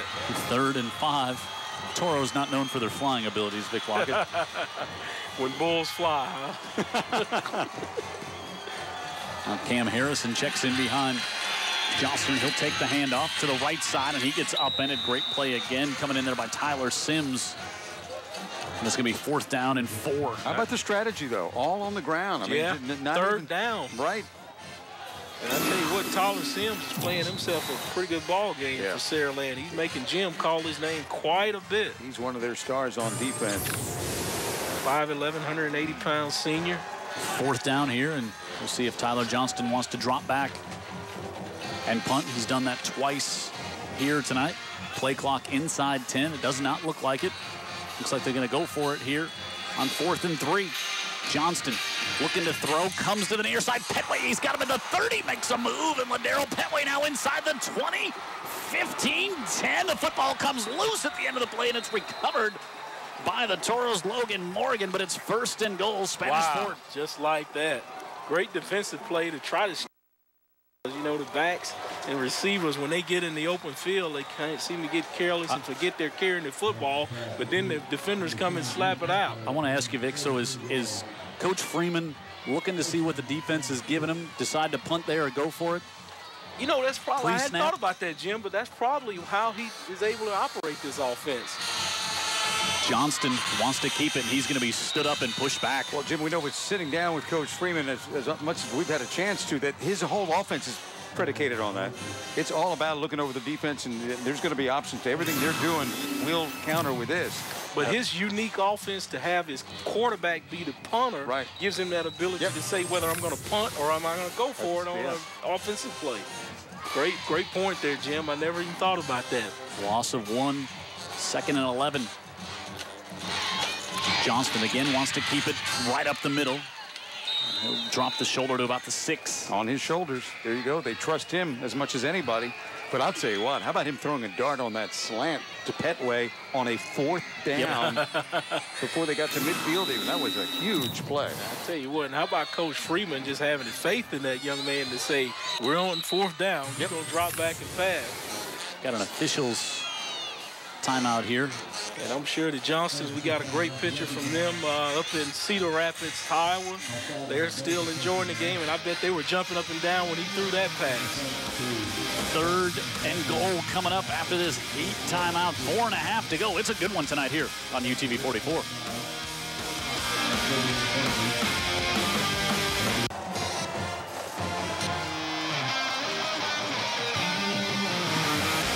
Tyler Johnston with that big play there on 4th and 3 to Ladero Petway, but also Logan Morgan. Watch the awareness at the end of this play to jump on that loose ball. And this is where we're at 3rd and 7.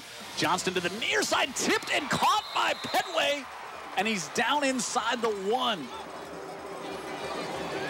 That'll bring up another 4th down here. Wow. What a play by Petway to adjust and catch the ball after it gets tipped down at the goal line. Yeah, great concentration by that young man to keep his eyes on a football that's like tipped and then start flobbling end over end, and he keeps his hands in the air and his eyes on it and bring it in. Campbell and Thomas Johnston come in to block for Tyler Johnston here. 4th and goal from the 1. Spanish Fort stopped Saraland here, and Mark Freeman does not like the lineup here, and he's going to take a timeout. I bet they call this play Johnson & Johnson special. I'll tell you what, with Cousin on the right, I mean, that's a heavy package right there. And yeah. How about this, too? If that ball was intercepted, there's nothing but green going the other way. You're right. You're right. So we asked you this trivia question earlier last week. Buddy Anderson of Vestavia Hills became the winningest coach with 310 wins in Alabama high school football history. Who do you surpass?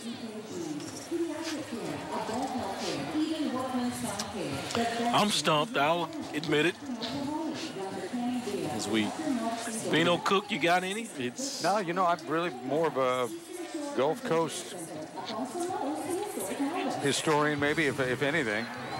Walden Tucker coached at Demopolis Academy, yeah. Then Gordo, and then Fayette County. Retired in 2010. I think he started like 1978.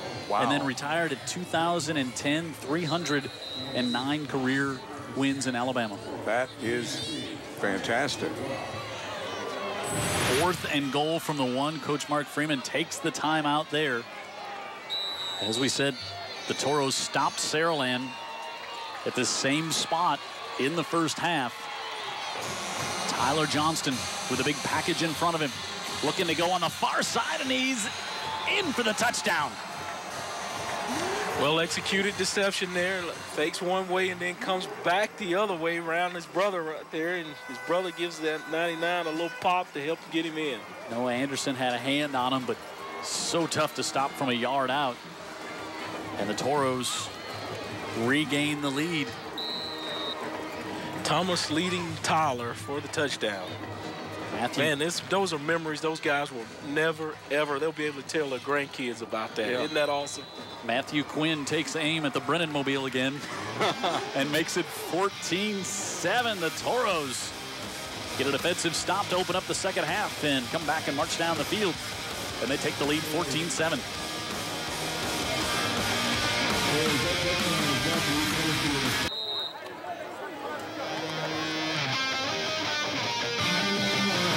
Psychos. Yeah. Living up to their name. Yep. Over there, the Saraland student section. They just saw their team fall back behind by 7 again. Don't get the Psychos angry. And there's the Spanish Fort student body. We can feel the press box shaking a little bit right now here as we await this kickoff. They're excited. Back into the football game. Really was never out of it. Back into the lead. Into another level of excitement, these Spanish Fort fans. Quinn to kick off. Pooches this one to the near side. That's going to have to be hustled, be caught by Williams. And Williams up to the 40-yard line. And let's check in with Ashley for another one of our educator spotlights brought to you by Faulkner State. I am with with Melody, who is the IT teacher here at Spanish Fort High School.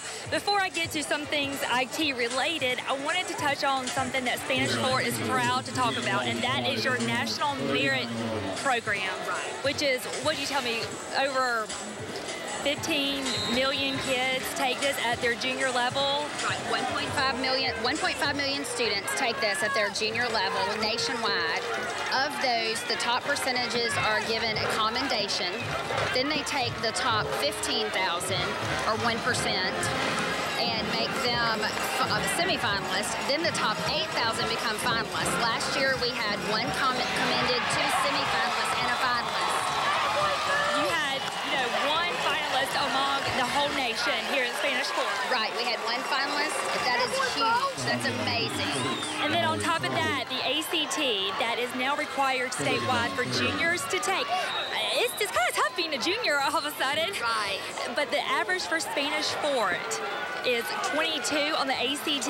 And that includes all learning levels. That was every junior took that. So that is our composite of our whole student body, not just those who are college bound. Gotcha.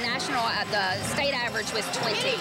Wow. Yeah. Okay, now something that is close to you as the IT teacher, you were telling me that y'all have teamed up with South Alabama to kind of come in, educate these kids before they enter college. Tell me a little bit about that. Our IT Academy is something that's unique to Spanish Fort High School. We started a partnership with South Alabama School of Computing. We have a mentor who will be coming on Mondays and working with our students on programming. We've teamed up with the engineering department and have joined the robotics challenge. So we'll be doing the computer side, and they're going to do the building side of it. So we hope to be in Auburn.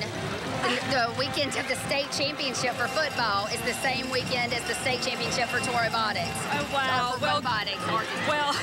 Well, good luck, and good luck with the program and everything at Spanish Fort. Thank you. So Maurice Cole had the big sack, but then Chris Weaver answers right back with a long completion, and the Spartans have it right back out at midfield again, and now on first down up to the 47, and we've got 2nd and 7 coming up. They don't scare easy, do they? They really have come in here, and it's a lot like last year's game. Very much. Very similar.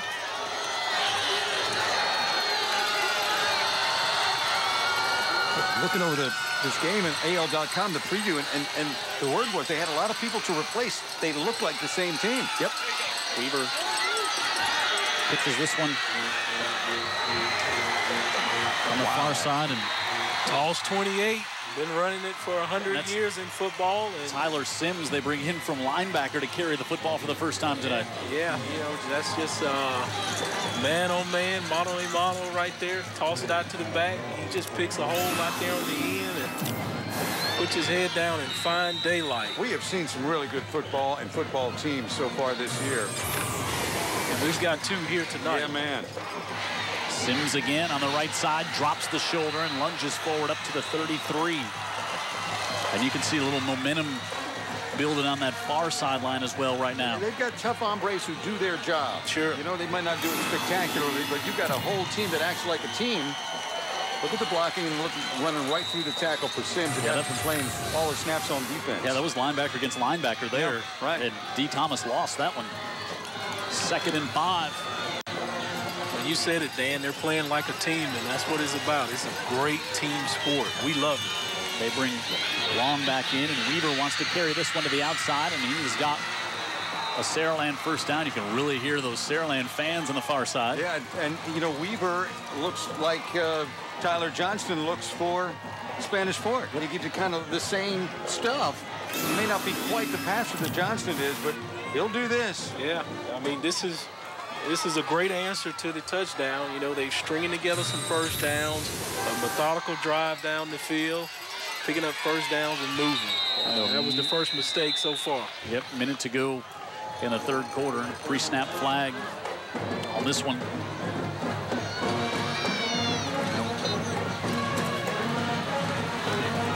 Got another. Let's watch here.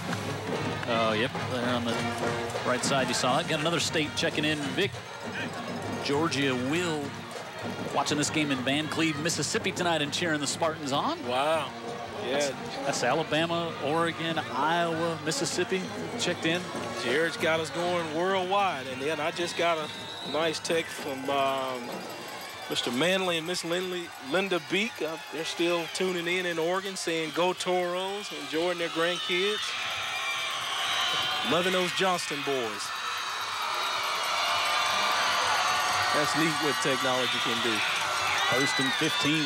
Pitch it back out to Sims. Sims hit and wrapped up by J.D. Campbell. Love that matchup between those two. What a stick it was. I mean, it was just face mask to face mask. I mean, you can call targeting on offense and defense right there, Dan. Thomas Johnson, you're right. Thomas Johnson came like a bat out of you-know-where, but he was just on the wrong side of the play. Yeah, they ran away from him, yeah. But they ran into his cousin. Second down, Sims. This time he's going to be stood up after little or no gain, and third down coming up for the Spartans as we get ready to start quarter number 4 here on the hill. Spanish Fort and Saraland, 2 heavyweights in 6A. Trading blows here tonight. Fourth quarter action comes up after this on UTV 44.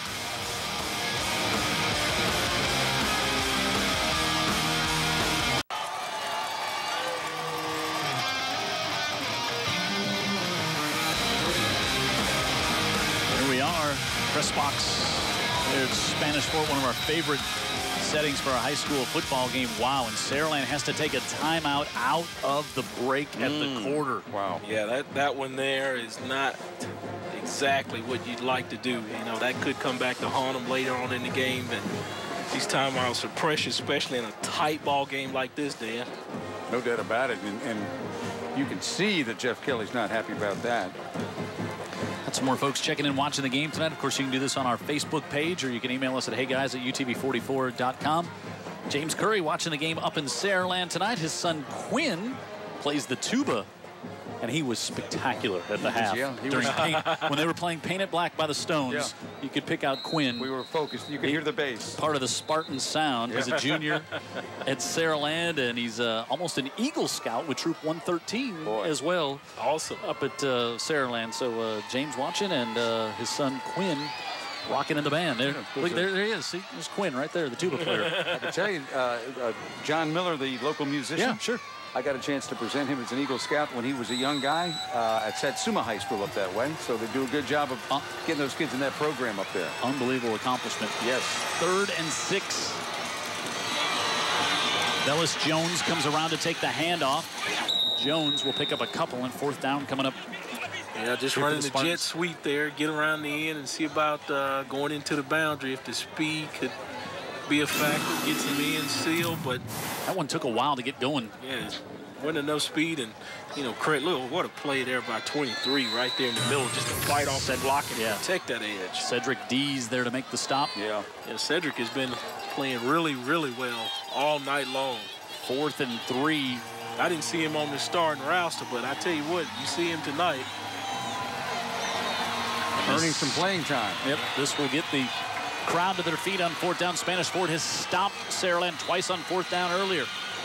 Weaver looking to the corner of the end zone, up, and it's dropped. Was trying to come to Kyle Brumbelow. Cedric Dees again. And he couldn't hold on to it. I think he had the ball, but Cedric just kept playing through the whistle. And, you know, you got to catch the ball through. And he just keeps fighting, knocks it out at the end. Yep. Great play by Cedric Dees. Brumbelow had 1 catch coming into tonight's game, and can't hold on to that one there. And boy, if you're Saraland, you look at the opportunities you haven't finished in the red zone tonight. Couple. You know, you've got the one at the inside the 1 yard line, and that one might as well be because it's in the end zone. You think you've got the 6 right there. I tell you what, I bet Cedric Dees will be in that starting lineup next week. Was he a late addition? He just came in kind of midway through that first quarter and has been playing well throughout the evening. Making the best of his opportunity. We got a flag over right by Jeff Kelly on the Saraland bench. Maybe just a sideline warning. You're thinking? Yeah, they're pretty excitable over there, and they're trying to get words to the officials on this side of the field and trying to state their cases. Oh, no, I think they're going to march this one off. Okay. When something said. No, it is just the sideline warning. Okay. You just don't see teams come in here and do this very often. You know, just stand up toe-to-toe with them. And they're down 14-7, but Saraland has given notice. Now, interesting on that last drive, guys, it was one big pass, right? But other than that, everything was done on the ground. Petway takes the handoff, and he speeds it on the right side, and he's going to pick up 9. Maybe he's got the first down. Looks like he is going to have it on the spot. Yeah, and I don't think they've run much of the jet sweep with Petway as much as they've run it with Shable in between the tackles. We may see more of this now. And this guy can really go. He's got jets.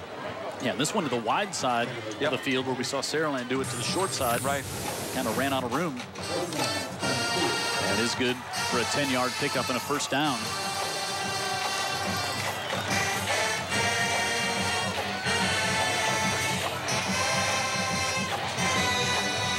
Tyler Johnston has Shable. Play time on the play clock. Petway in motion, and Johnston will keep it, makes a little stutter step, and he'll get up in it. You know, we talked about what Spanish Fort has done. You know, they started this program back in 06. A lot of talk. Their first year, they went 0-10. Barry Gibson was the head coach, and then in 2007, Bryant Vincent came in, went 4-6, and you could kind of see things start to turn a little bit. Yeah. And they had their own stadium. Then they went 11-2 and 11-3 under Coach Vincent, and then 13-2 to win state. And then Mark Freeman came in, and we talked about what he's done here in his 3 years: 9-4, 14-1, 15-0, and it is a dynasty here. As this one falling down, Kevin Marion couldn't hold on to it. So if you got, you know, since 2009, what this team has done. Trying to get it to Marion now. Not a very good pass there.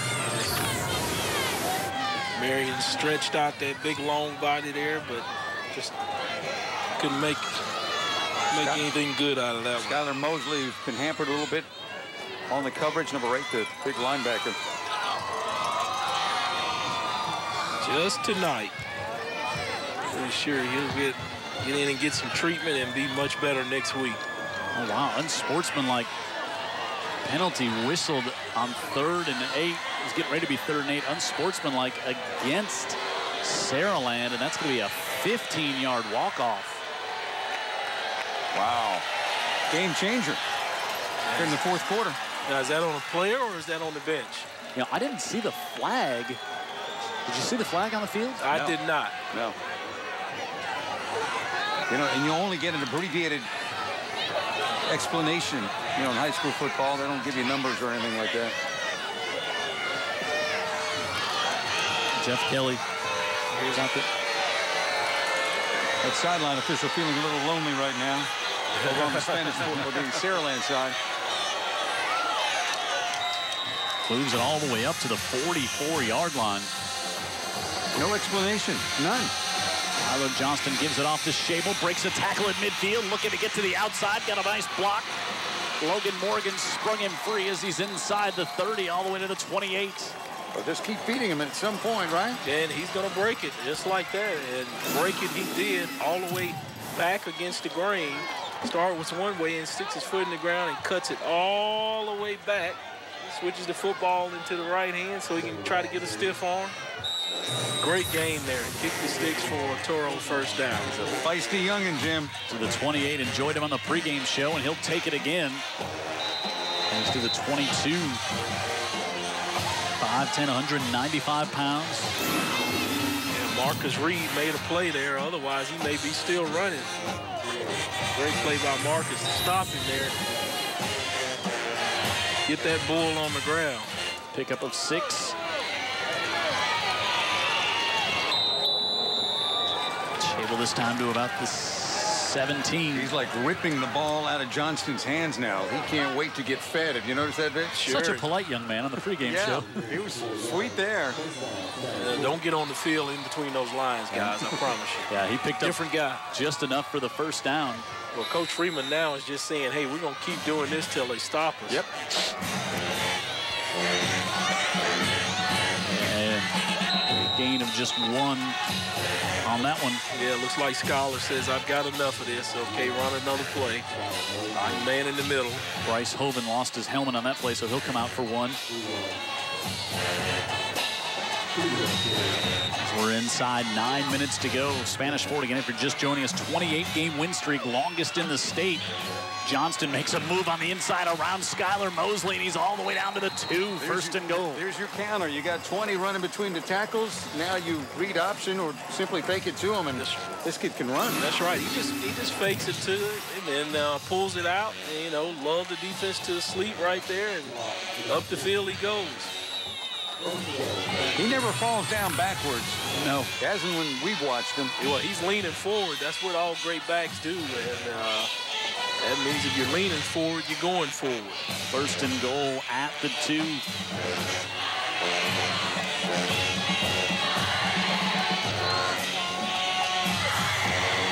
Cam Harrison comes in motion. Johnston will keep it. Pitches it back to Shable, who's in for the touchdown, Toros. Nice drive there. Just strung it along. They finished their drive. Yep. The Saraland guys did not. No, that's right. Exactly. That's the difference in this game. Right now. Johnson gets drilled, by the way, as he pitches at the table at the last minute on the option. Well, when you're going to run that option, that's part of what you expose your quarterback to. Matthew Quinn comes up for the PAT. And he's got it, and the Toros extend the lead to 21-7 with 8 minutes to go. Here on UTV 44, Shable with the score.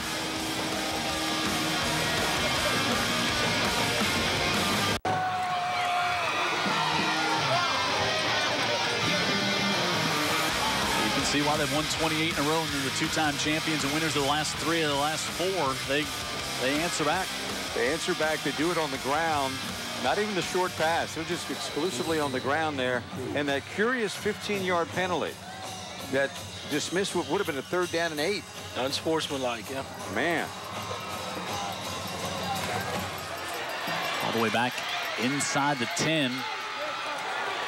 And forced out of bounds was Velus Jones. As solid as Saraland has been and is, you can see that they are not built for this, being down 2 touchdowns. Yep, 9 plays, 83 yards. You know, we've talked about Saraland a lot here tonight, but it's almost like we don't want to not talk about Spanish Fort because of the opponent they're playing in Saraland. Right. How good Saraland is, yep. And Spanish Fort's up on 2 touchdowns by them right now. Yeah. Goal line, you know, in the end of the red zone, that's where it's been. That's where it's happened. They've scored every time they've had a chance, and Saraland has bogged down or dropped one or you name it. Got stopped on that 4th and 1 from the 1.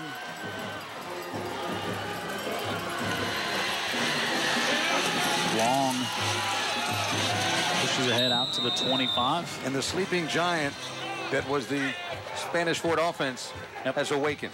Yes. And it's mostly between the tackles, really. Yep. Well, this is typically how they do their games I've watched. You know, if they don't do a huge blowout, they start to pull away towards the end. Just wear on the team. Fire to the far side. Great play coming in to make the hit. Javon Brown, the cornerback, and a flag comes in. Was he a bit early? I thought he was right on schedule. Could be targeting. I saw chest, but, you know, I'm the last person you need to ask about targeting. That doesn't exist in my vocabulary. I know it is a point of emphasis, though, for the officials this year, so we'll see if that comes into play. Oh, he's not there early. And he's not at the head. No. Yeah, I saw all chest or shoulder. Oh, personal foul, targeting the head. See? Well, let's see if Jared's going to give him a replay to take a look at this and see if he gets suspended out of the game. This stuff is ridiculous to me. It's football. Yeah, and it's so tough to make a split decision, you know, so tough to make that, but it looked like he was just... It looked like he was within the rules. Yeah, absolutely. See, the refs need to be hesitant to call this rather than very quick to. And maybe from the referee's angle, too, again, he may have been behind the play, and it may have looked a little different to him. Yeah, great shot there by Jared to show he's low and below the ball carrier's shoulder. Shoulder. So definitely not targeting. So he will not get a fine from Steve Savarese in the mail, like they do in the NFL. Won't get a bill, huh? The FedEx envelope that comes.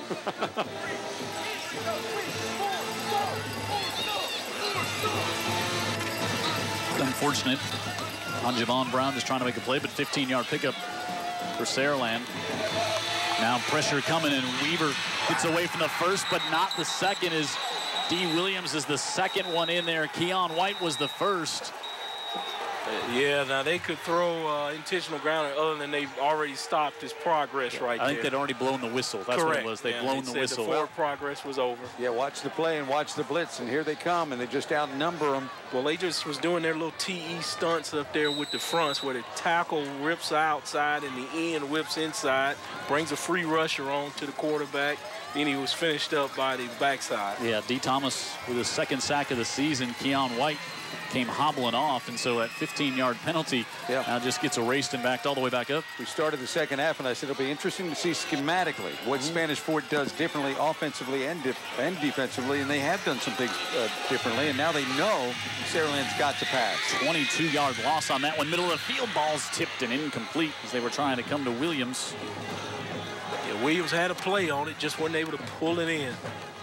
That was some zip on that one, Dan. I like that pass. You know, really, the Saraland receivers haven't done a bunch of favors for Weaver tonight. Yeah, he gets that one delivered right there. I hadn't seen him throw like that all night, man. So 3rd and 32 coming in. Willis Wilcox watching the game also not agreeing with the call. Did not like that call either. I won't read exactly what Willis thought of the call because we're a family broadcast here. Right. Isn't he a claims adjuster? He is not. Rolling out Weaver on 3rd and 32. Far side, that's incomplete. I tell you what, Weaver's took the coat off here on his arm, and he is showing me some zip on his passes. Look at this, how he whips it out here. Just off target, but it definitely traveled. We're down to 6.5 left. 4th and 22 coming up. Now you got to punt it to a team that's suddenly learned how to run the ball against you. And that's what you're going to get right now for sure. A 6-minute drive, salt the game away. Yeah. Just a couple of first downs. Now you got 2 touchdown lead. They're in pretty good shape now. Everett with the kick, and Petway will fair catch it in great field position at the 35. Got more folks checking in on Facebook and more members of the Vic Lockett fan club. Tell you what. Leighton Bosarge. Guess where she's watching the game from? That's a he. Leighton is watching it from Grand Bay. A lot of Bosarges down in that area. Well, Leighton, great guy, real smart guy, can dismantle a computer and then put it all back together. He's a fan of Vic Lockett's. Big Roll Tide guy as well. Didn't say anything about Jim, Dan, or Ashley. No Brennan stuff at all. Cameron Leon watching the game with Tracy Fuller. Leon all the way from Navarre Beach, Florida. There's another state that's checked in. 5 so far here tonight. Give up the middle is Schabel, and Schabel with another first down for the Toros. And right up the middle is what they're doing now, Dan Brennan. Yeah, they are right up the middle, right between guard and center. We're not even talking about the tackles, and they're just moving some bodies How out. much space is right there? I mean, you could drive 2 18-wheelers side by side through that hole. Yeah, that was a big one. Justin Dunham lost his helmet. He'll go out for a play. And now trouble with the ball, but Johnston picks it up, and now he's off to the races. Tyler Johnston down to the 22-yard line. What a run by him, you know, just, great play by him right there. Let's hope he's A-OK. He doesn't think so. And a collective sigh.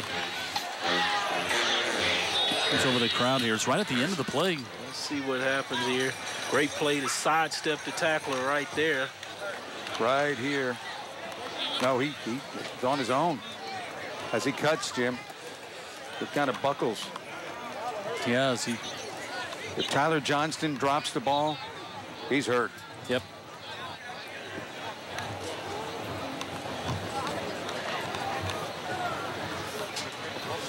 Let's pray that young man's A-OK. Nothing serious. Very promising career ahead of him. Great sportsmanship by both teams again, kneeling down. It's his right knee. The last time he plants it.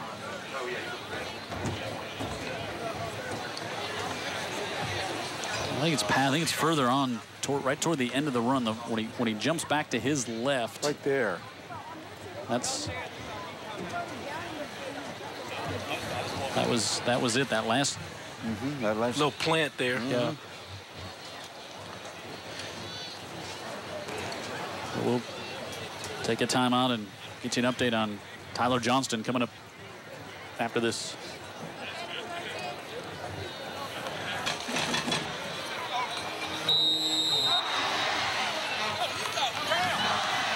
We see so many great things on a Friday night. That's the one thing you don't like to see. He's just really not putting much weight at all on that right. Well, let's pray it just looks worse than it really is. So with Johnston out, they go to Javon Brown, the cornerback, bring him in at quarter here, and we'll see a healthy dose of Trey Shable here in the last 5:43. Yeah, no doubt about that. Boy, it's taken the wind out of the sails on this side of the building. No doubt about it, because this kid is definitely the heart and soul of this offense, if not this team. Sure. 2nd and 8 coming up. And the keeper, Javon Brown, comes in, and he's going to have another Spanish Fort first down.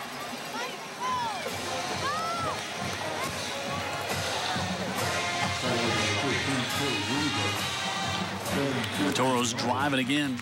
This one was 7-7 at the half. 2 touchdowns here in the second half for the Toros, and they are looking to salt this one away here with 5 minutes left. This would certainly do it. Brown's got Shable with him.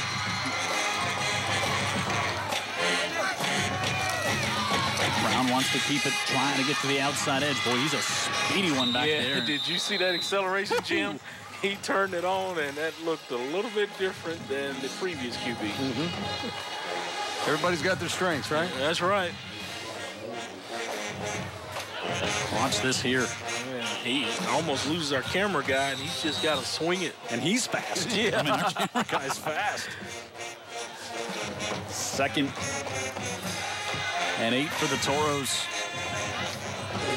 Boy, everybody thoughts with Tyler Johnston, who just went down with that injury. Mark Freeman's going to take a timeout here. Didn't have the personnel grouping in he liked with 4:46 remaining in this one. Coach Freeman still coaching, knowing this is a critical drive, can really put the game away if this is not already in hand. But he's telling these guys, be careful with the football, don't turn it over. At the very least, they want to get a field goal out of this drive. All right, let's go down and get a report from Ashley on the Spanish Fort sidelines. Hey guys, right now they have Tyler on the sidelines. Back to you, Jim. Could you walk over there, please? Yeah. All right, we'll see if we can get more on.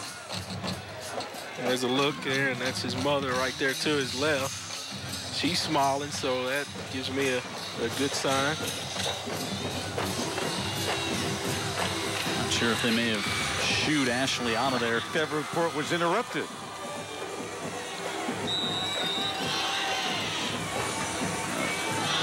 Second and 8 after the timeout. Brown gives it off. Shable trying to go on the left side, and he'll be stood up there at the 5.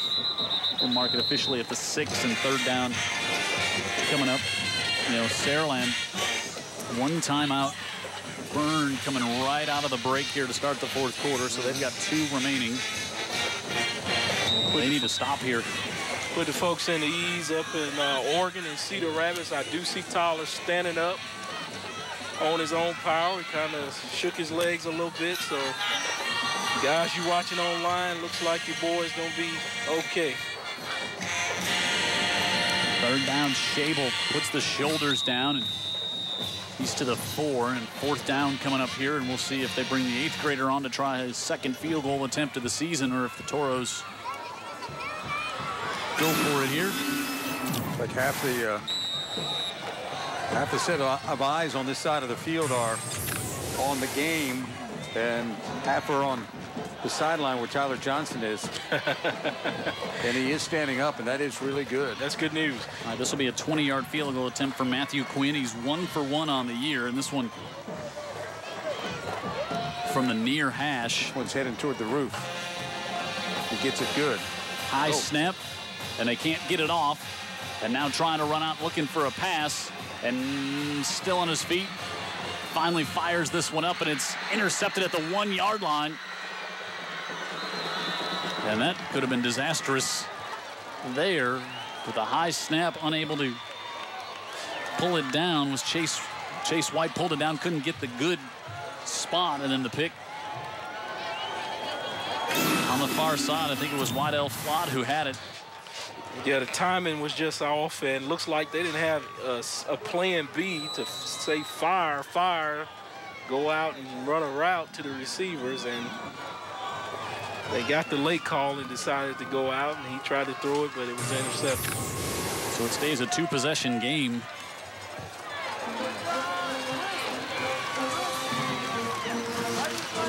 And the give to Williams. Williams up to the 15. So if they could have gotten that, then it's a 3-possession game, because even if you get 2 touchdowns with 2 extra points, you're only at 23. Yeah, no, that was huge. Now Saraland's got to make something happen in a hurry. Yeah, they're going to have to spread it out, and can't just run their game now. It's the urgency has really gone up a few levels. Weaver play action. Looking to come to the near sidelines. Bellis Jones, he had a step. Too much arm by number 7. Yeah, he is showing me here late what kind of arm he has, and it looks really good to me, Dan. I agree. And he hadn't played a whole lot of quarterback, but I say that in a way where he's asked to do these things. He was their running quarterback last year, splitting time, but heck. Well, the Spanish Fort coaches were saying, how can you let anyone get behind you at this point? Right. You can't let them catch it in front of you. That's a good point, Jim. So this will make it a 3rd and 1.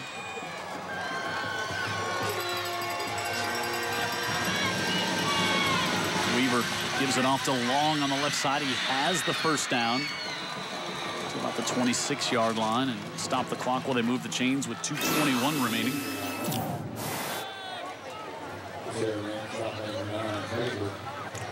Good thing for them, the clock stops with the pickup of the first down. Going to start up again, though. Be to the line and get ready to go.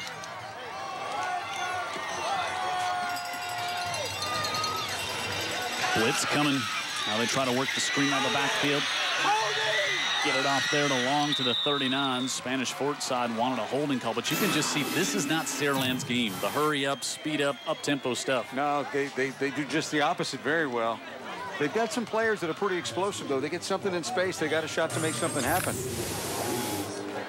First down stops it.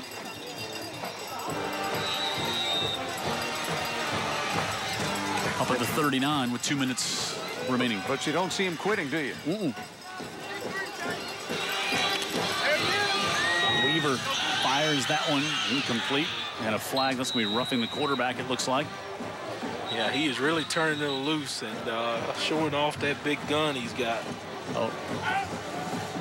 15 against the Toros. J.D. Campbell was in there. I don't want to proclaim him guilty. There was someone else in there. I didn't catch the number, but he was there. With 1:49 remaining.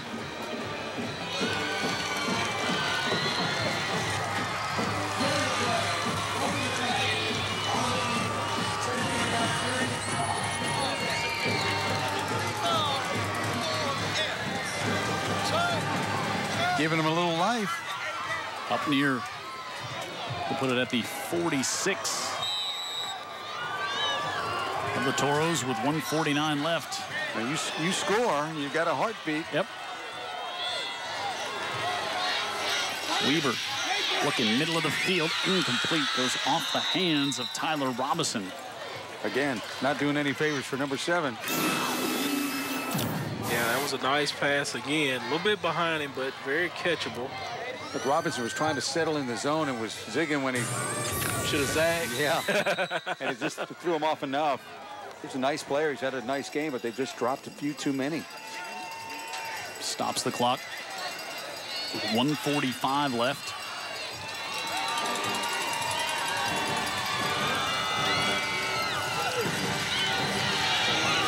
Coming is Thomas.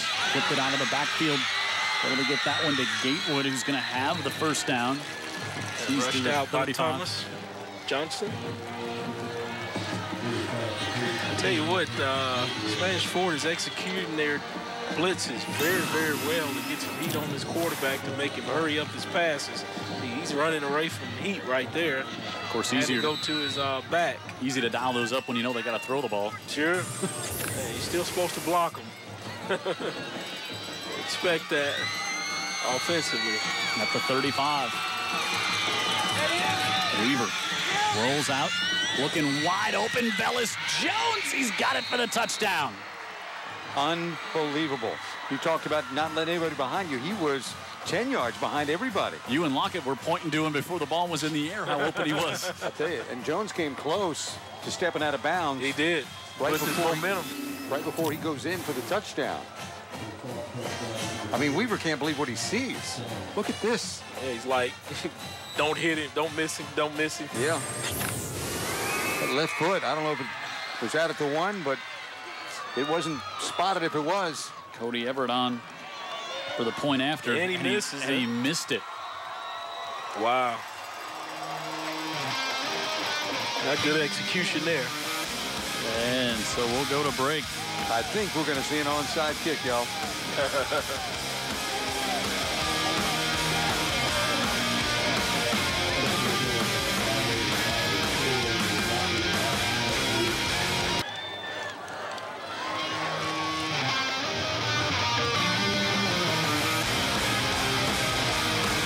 Saraland with a touchdown there, but they cannot pull within 7, missing the point after. And so now, still an 8-point game here, and got the onside kick coming up. Spartans have 2 timeouts left.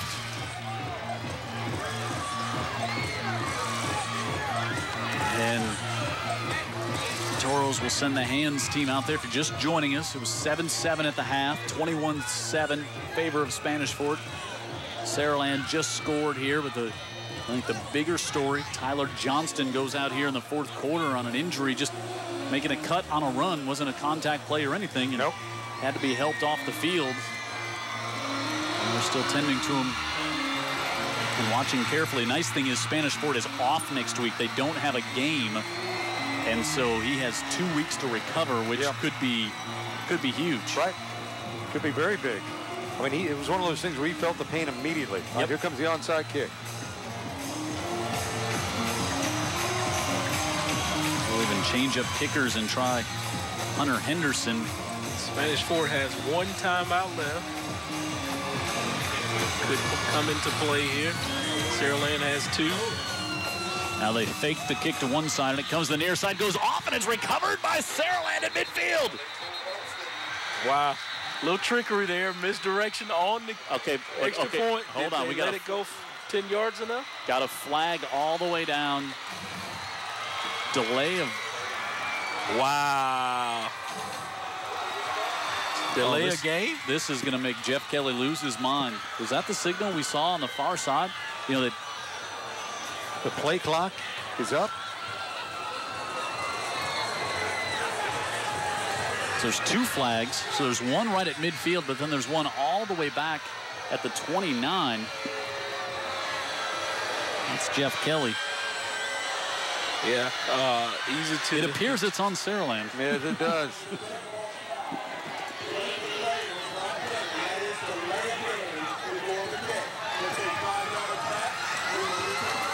So guys, okay, I'm looking for. All right, there's the clocks. We do have clocks that are visible. Yeah, but you usually don't see the play clock on the kickoff. Oh, you're right. Because you just don't start it. Right. But I didn't hear what he said. We don't have a mic up. I didn't hear what he said right before the delay of game. He said something before. That's what caused the delay of game. Wow.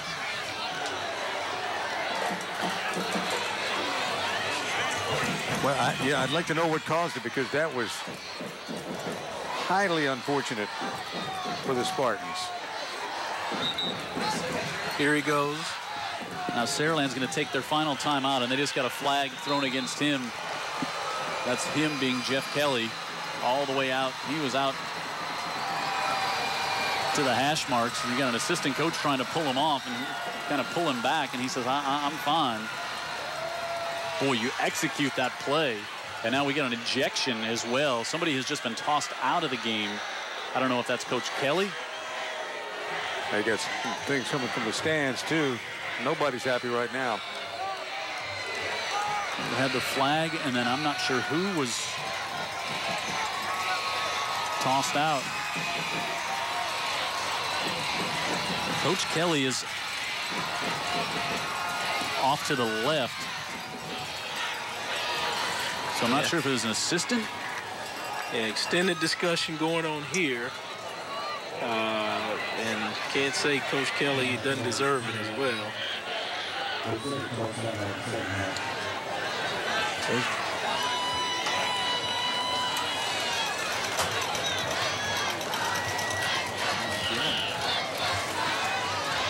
So, in addition to the first penalty, they may tack on something else for the ejection. Yeah, that's a dead ball foul. So the first one was 5 yards, and then they'll tack on 15 more.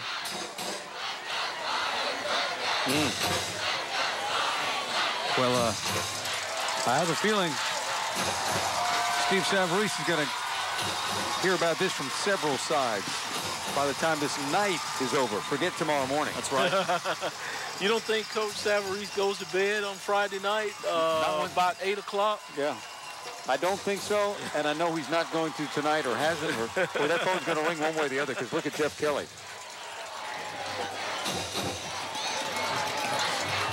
Yeah, way he's acting, they may have asked him to exit because he doesn't have his headset. He's at the edge of the team. Yep, I think they have asked him to depart the stadium. So wow. I don't think I have never ever seen this. I haven't seen it. We haven't seen it in 14 years. And this is I guess Roger Goodell asked his way he did the Saints coaching. So Kelly, tough right here. This is really tough. Ejected from the game. He got the flag after the onside kick. So the onside kick was ruled a delay a game, and then it was Saraland had recovered, and here's Tyler Johnston. We hope that young man's going to be okay with the ice on his knee, and then Kelly is making the slow walk. And so the kickoff will come all the way back at the 20. The official didn't give us a big explanation, did he? And his microphone not working. Usually we have him mic'd up, and it's not working, so we'll try the onside again. And this one dribbling right in the middle of the field, and guess who? Johnston recovers it. Thomas Johnston. And Saraland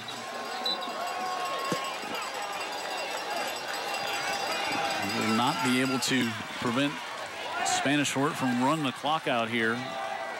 Well, there's a guy that we all know and hear it after the games. If you watch this, Johnston ends up falling on it. Not a surprise. I tell Pigskin Pete, get your beeper ready, because these Saraland fans are going to have nothing better to do than to call the scoreboard shows they're stuck in traffic and tell their side of the story, and it's not going to be pretty. An unsportsmanlike call going against Spanish Fort here.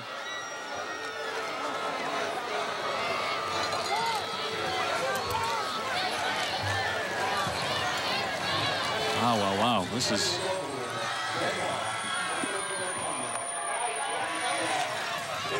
I tried to tell Ashley, by the way. Go ahead, Jim. It was unsportsmanlike against Saraland.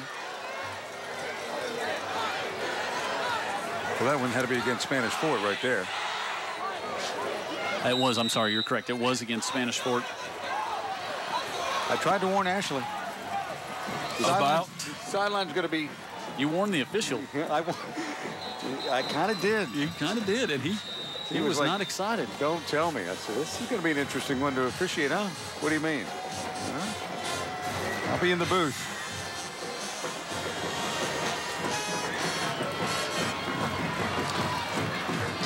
Well, I tell you what, you told Ashley it's going to be tough, but Ashley needs to tell me if anyone's giving her a problem. Roll Tide. Well, I'm not sure how that's applicable. I understand you being kind of the big of the three of us in the booth. I mean, I understand. And that's my girl down there. Well, treat her like a lady. No, I mean, I get that you're the one who would be the enforcer out of the three of us, but then I didn't know the political comment was necessary at the end of it. He played for Alabama, Jim. Okay. Just let it go. Okay. They got a big game against Florida tomorrow. Let it go. Give it off to Ladero Petway. And Fixing pregame mood. Spanish Fort will move it up to the 45, and the timeout called for here by Saraland. Their last one, right? Yep.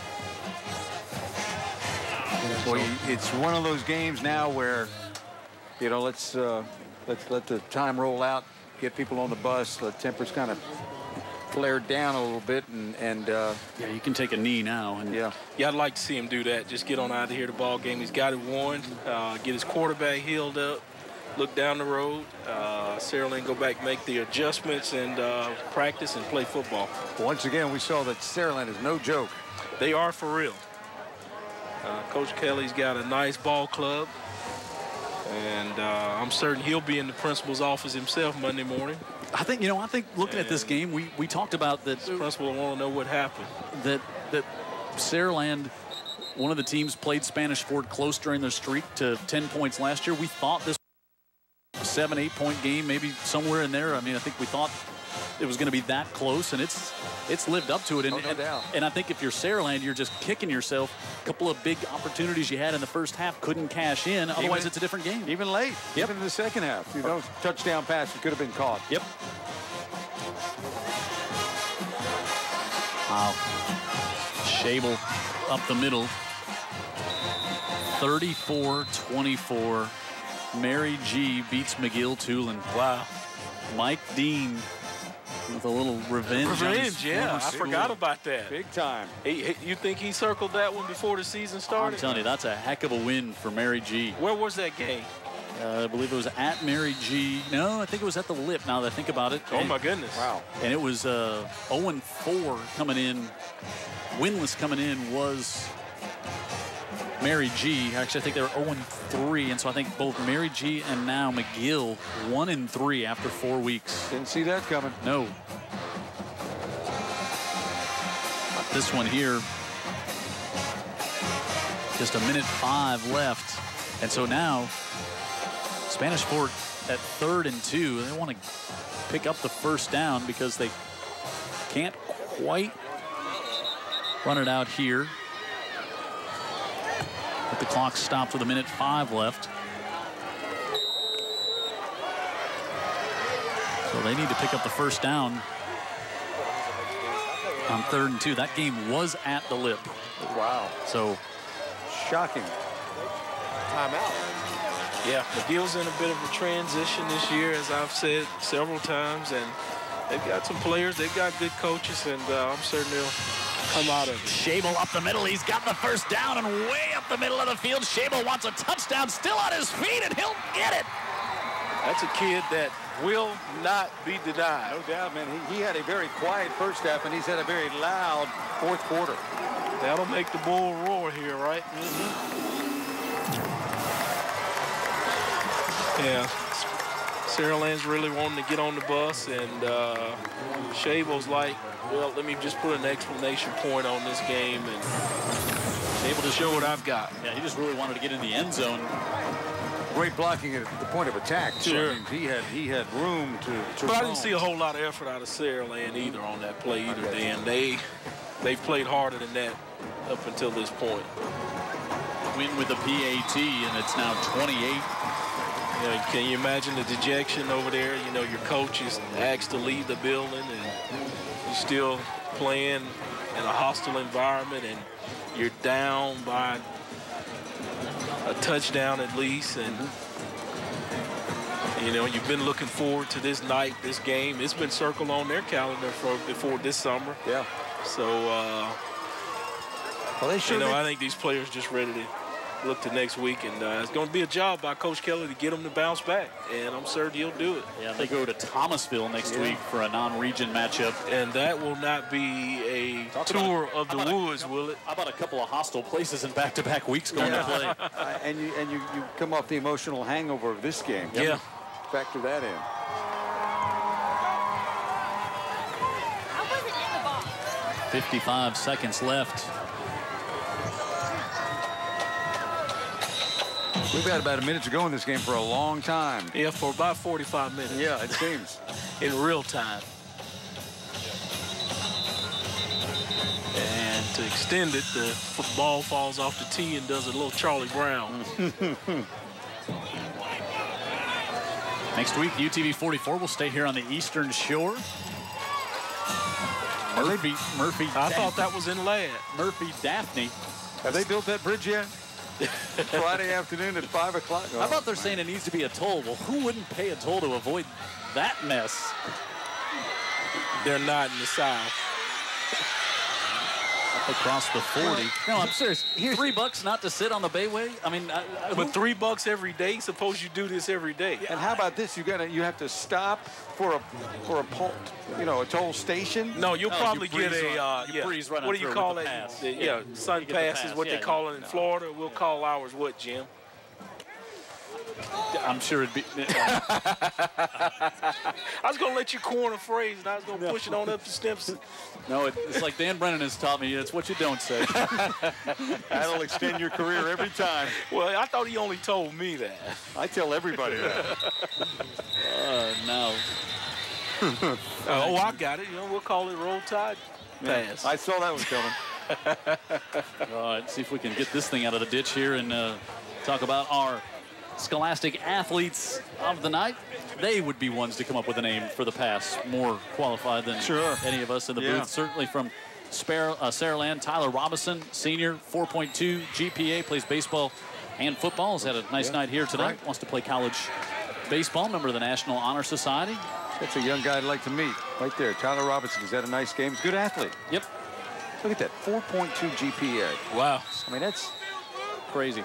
Yeah, above outstanding. It really is. Brought to you by Scholastic Athletes, brought to you by our friends at Mullinex. And again, Mullinex Ford offering a $5,000 scholarship to one of our athletes of the week. And now we get another whistle. Let's take a look at the other one. Tyler Brensel, offensive lineman for the Toros. 4.25 GPA. He's a member of the Honor Roll. He's the president of the local FCA. Varsity Scholars Bowl. And he's going to, he's taking up my, how about Jared just in my ear said, Jim, that means orthopedic surgeon. Yeah, Jared, I had that one. Well, you were kind of fumbling and bumbling from from the 5-yard line on. He didn't know. He didn't know what you didn't know. So he wants to be. He lost confidence in you. An orthopedic surgeon, and I was going to say he's going to study my old major, becoming an orthopedic surgeon. But I saw you going there. But Jim's that quarterback doesn't want to play from the sideline. I got this, coach. I'm calling my own play. That's right. Kihas chirping me at 44 seconds left. There's Robinson right there, the Scholastic athlete. Yeah. Saraland, one we talked about a moment ago. It was halftime at 8:26. I know you keep up with that. It was a very, and now it's 9. It was a very quick first half. Yeah. And now 9:59. Oh, it's slowed down for a lot of reasons here. A lot of reasons. Things we just. None that are obvious at the moment. Yeah. I don't know. Coach Kelly not on the sideline is somewhat obvious. The ejection. I'll tell you, but things that you knew there was going to be high tension in this one, but to get I'd love to hear the explanation on how that was called delay a game on a kickoff like that. You're right. I don't even know that the clock is operating. Yeah, no, it's not. And the official said something that what caused the delay of game, and it certainly caused Jeff Kelly's emotions to boil over, because it's not just you get a tough penalty. You had recovered the onside kick. You just scored a touchdown. You got the onside kick. And it's so hard to pull off that play. Yeah, and you got a chance now. And now you got a sniff. You're down 8 with the ball, and minute 29 to go. Weaver over the middle, and Williams couldn't hold on to that. Bring up 2nd and 10 with 45 seconds left. And that'll stop the clock to chagrin of one Jimmy Cox. I don't know why. I was just like doing my job as documenting the game, saying that it was 8:26 at halftime, and now it's 10:01. I don't know if there's any. You know, it takes me about 2 minutes and 12 seconds to get home from here, Vic. So it's really not all that big a deal for me. Well, I know you've got another gig, probably in another city, another stadium. I wouldn't call it a gig. What I have after this. You know? He's rolling out. There's Weaver going back to the far side. Now he's going to pull it down, and he'll step out of bounds at the 40. Actually, have to get home and go to bed. Filming some Fishing the Coast segments tomorrow morning. Fishing on the Causeway. Excellent. You don't do that much, do you? Really do the Causeway thing much? Fall is the time of year you start to do it. Okay. Right at this time of year. I keep saying I want to take you up there to show you just how pretty the Delta is. We got to do that. Yeah, and you've said you want to jump in the boat for a long time. Yeah. Lockett says just bring me back some fish. Yeah. Oh, by the way. You know, I'll go out there with you. You know, you got a life vest big enough, I'll go. Or I'll sew 2 together. You know, your buddy that sent his kid to Duke from St. Paul's. Yeah. He said he heard you whining. You know, because he listens to the TV with the volume up and everything. Yeah, Sidney Carmichael. I saw him before the game. Okay, he said he's got your deer meat for you. I'm going to go see him, too. Let's see if Brown gets credit for the interception. They'll say it's incomplete on the far side. He explained himself by saying, I was raised up in Monroeville. Remember he told us that? Yeah. I'll do that. I'll pop a deer. Let's watch Weaver's. Wow.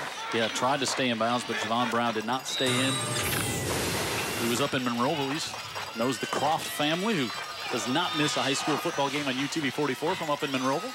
Well, you wouldn't believe how many people honed in on my point of us shooting the deer on the way back from Jackson. I heard that all week long. Awesome. And they loved it. Weaver to the far side. Took a 31-yard line, and that'll be a first down, and it will stop the clock with 16 seconds left while the clock running, and that will not make Saraland happy. This has been a crazy fourth quarter. It was 7-7 at the half at 8:26. And then... Because you document those things, don't you, there, Ken Burns? Made it, you know, bad snap, and Jeffrey. And Weaver don't even make any effort. He just says, yeah, pick it up back. Yeah. It was going to you anyway. Yeah. Did you see that, Dan? Yeah, I did. Haywood picked it up, and now this one will come to a mercifully ceremonious end here at the end. Let's see what we have here. And well, we've got fireworks, so the home team must have won. There they are. Beautiful shot there. I love them. And Jeff Kelly making his way out to make sure he shakes hands with Coach Mark Freeman at the end of this one. Good sportsmanship by the kids. No matter what went on in the fourth quarter, we see this right here, and I love it. Coaches have done a good job getting them to understand it's a football game between the whistles. After the game's over, we're friends. See you at church. See you in the neighborhood. See you on we'll the Causeway. Get you next year. See you on the Causeway. See you on the Causeway fishing. And one last check-in. Herbie Strickland from West Mobile says, say hello to Vic, and then he also, some other rambling on there he wanted to pass along to you that I just refused. Yeah, I just wasn't going to share. So we get ready for Ashley to check in with. You can't hurt my feelings, Coach Freeman. No, it wasn't about you. It was not about. No, it was definitely not about. Coach Freeman is going. You know, here's a guy that, you know, owns about a third of a voice to start with, right? Because all the yelling he's done through the years. Great guy though. How gravelly he is right now. Great guy though, I hear. Yes, he is. Really good coach. Leader of young men. 29 good straight. Christian guy. What I like. 29 in a row. Tough to get to 30. Hoover didn't make it to 30. You know, it's tough. It is tough to get to 30. And let's waiting for Ashley a little gun shy after being shooed off the sideline trying to get the injury report. The trainer's table there with the quarterback. I tell Ashley what, just point them out to me, and we'll have a sidebar. Here's Coach Freeman. There's Ashley. And at some point, they're going to get together. As we get this one together. Let's go down there and check in with Ashley. Coach Freeman, what update can you give us on Tyler Johnston's status? I have no idea. They're going to go and evaluate him right now. I have no idea. Okay. Celebrating the win right now. Speaking of that win, how does it feel and what does it mean to the Spanish Fort community? It means a lot. I mean, what it means is we won a region game tonight, a big region game, and we got to get ready for the next one. It was a game, like we told, the sun's coming up in the morning. That's a good football team, a very good football team, and we were fortunate tonight to come out on top. But other than that, it's just a great football game that our kids have played in big games before, and they responded. Second half, they responded. Thank you so much, and good luck. Well, a big win for the Toros, who are now 29 in a row, as Dan said.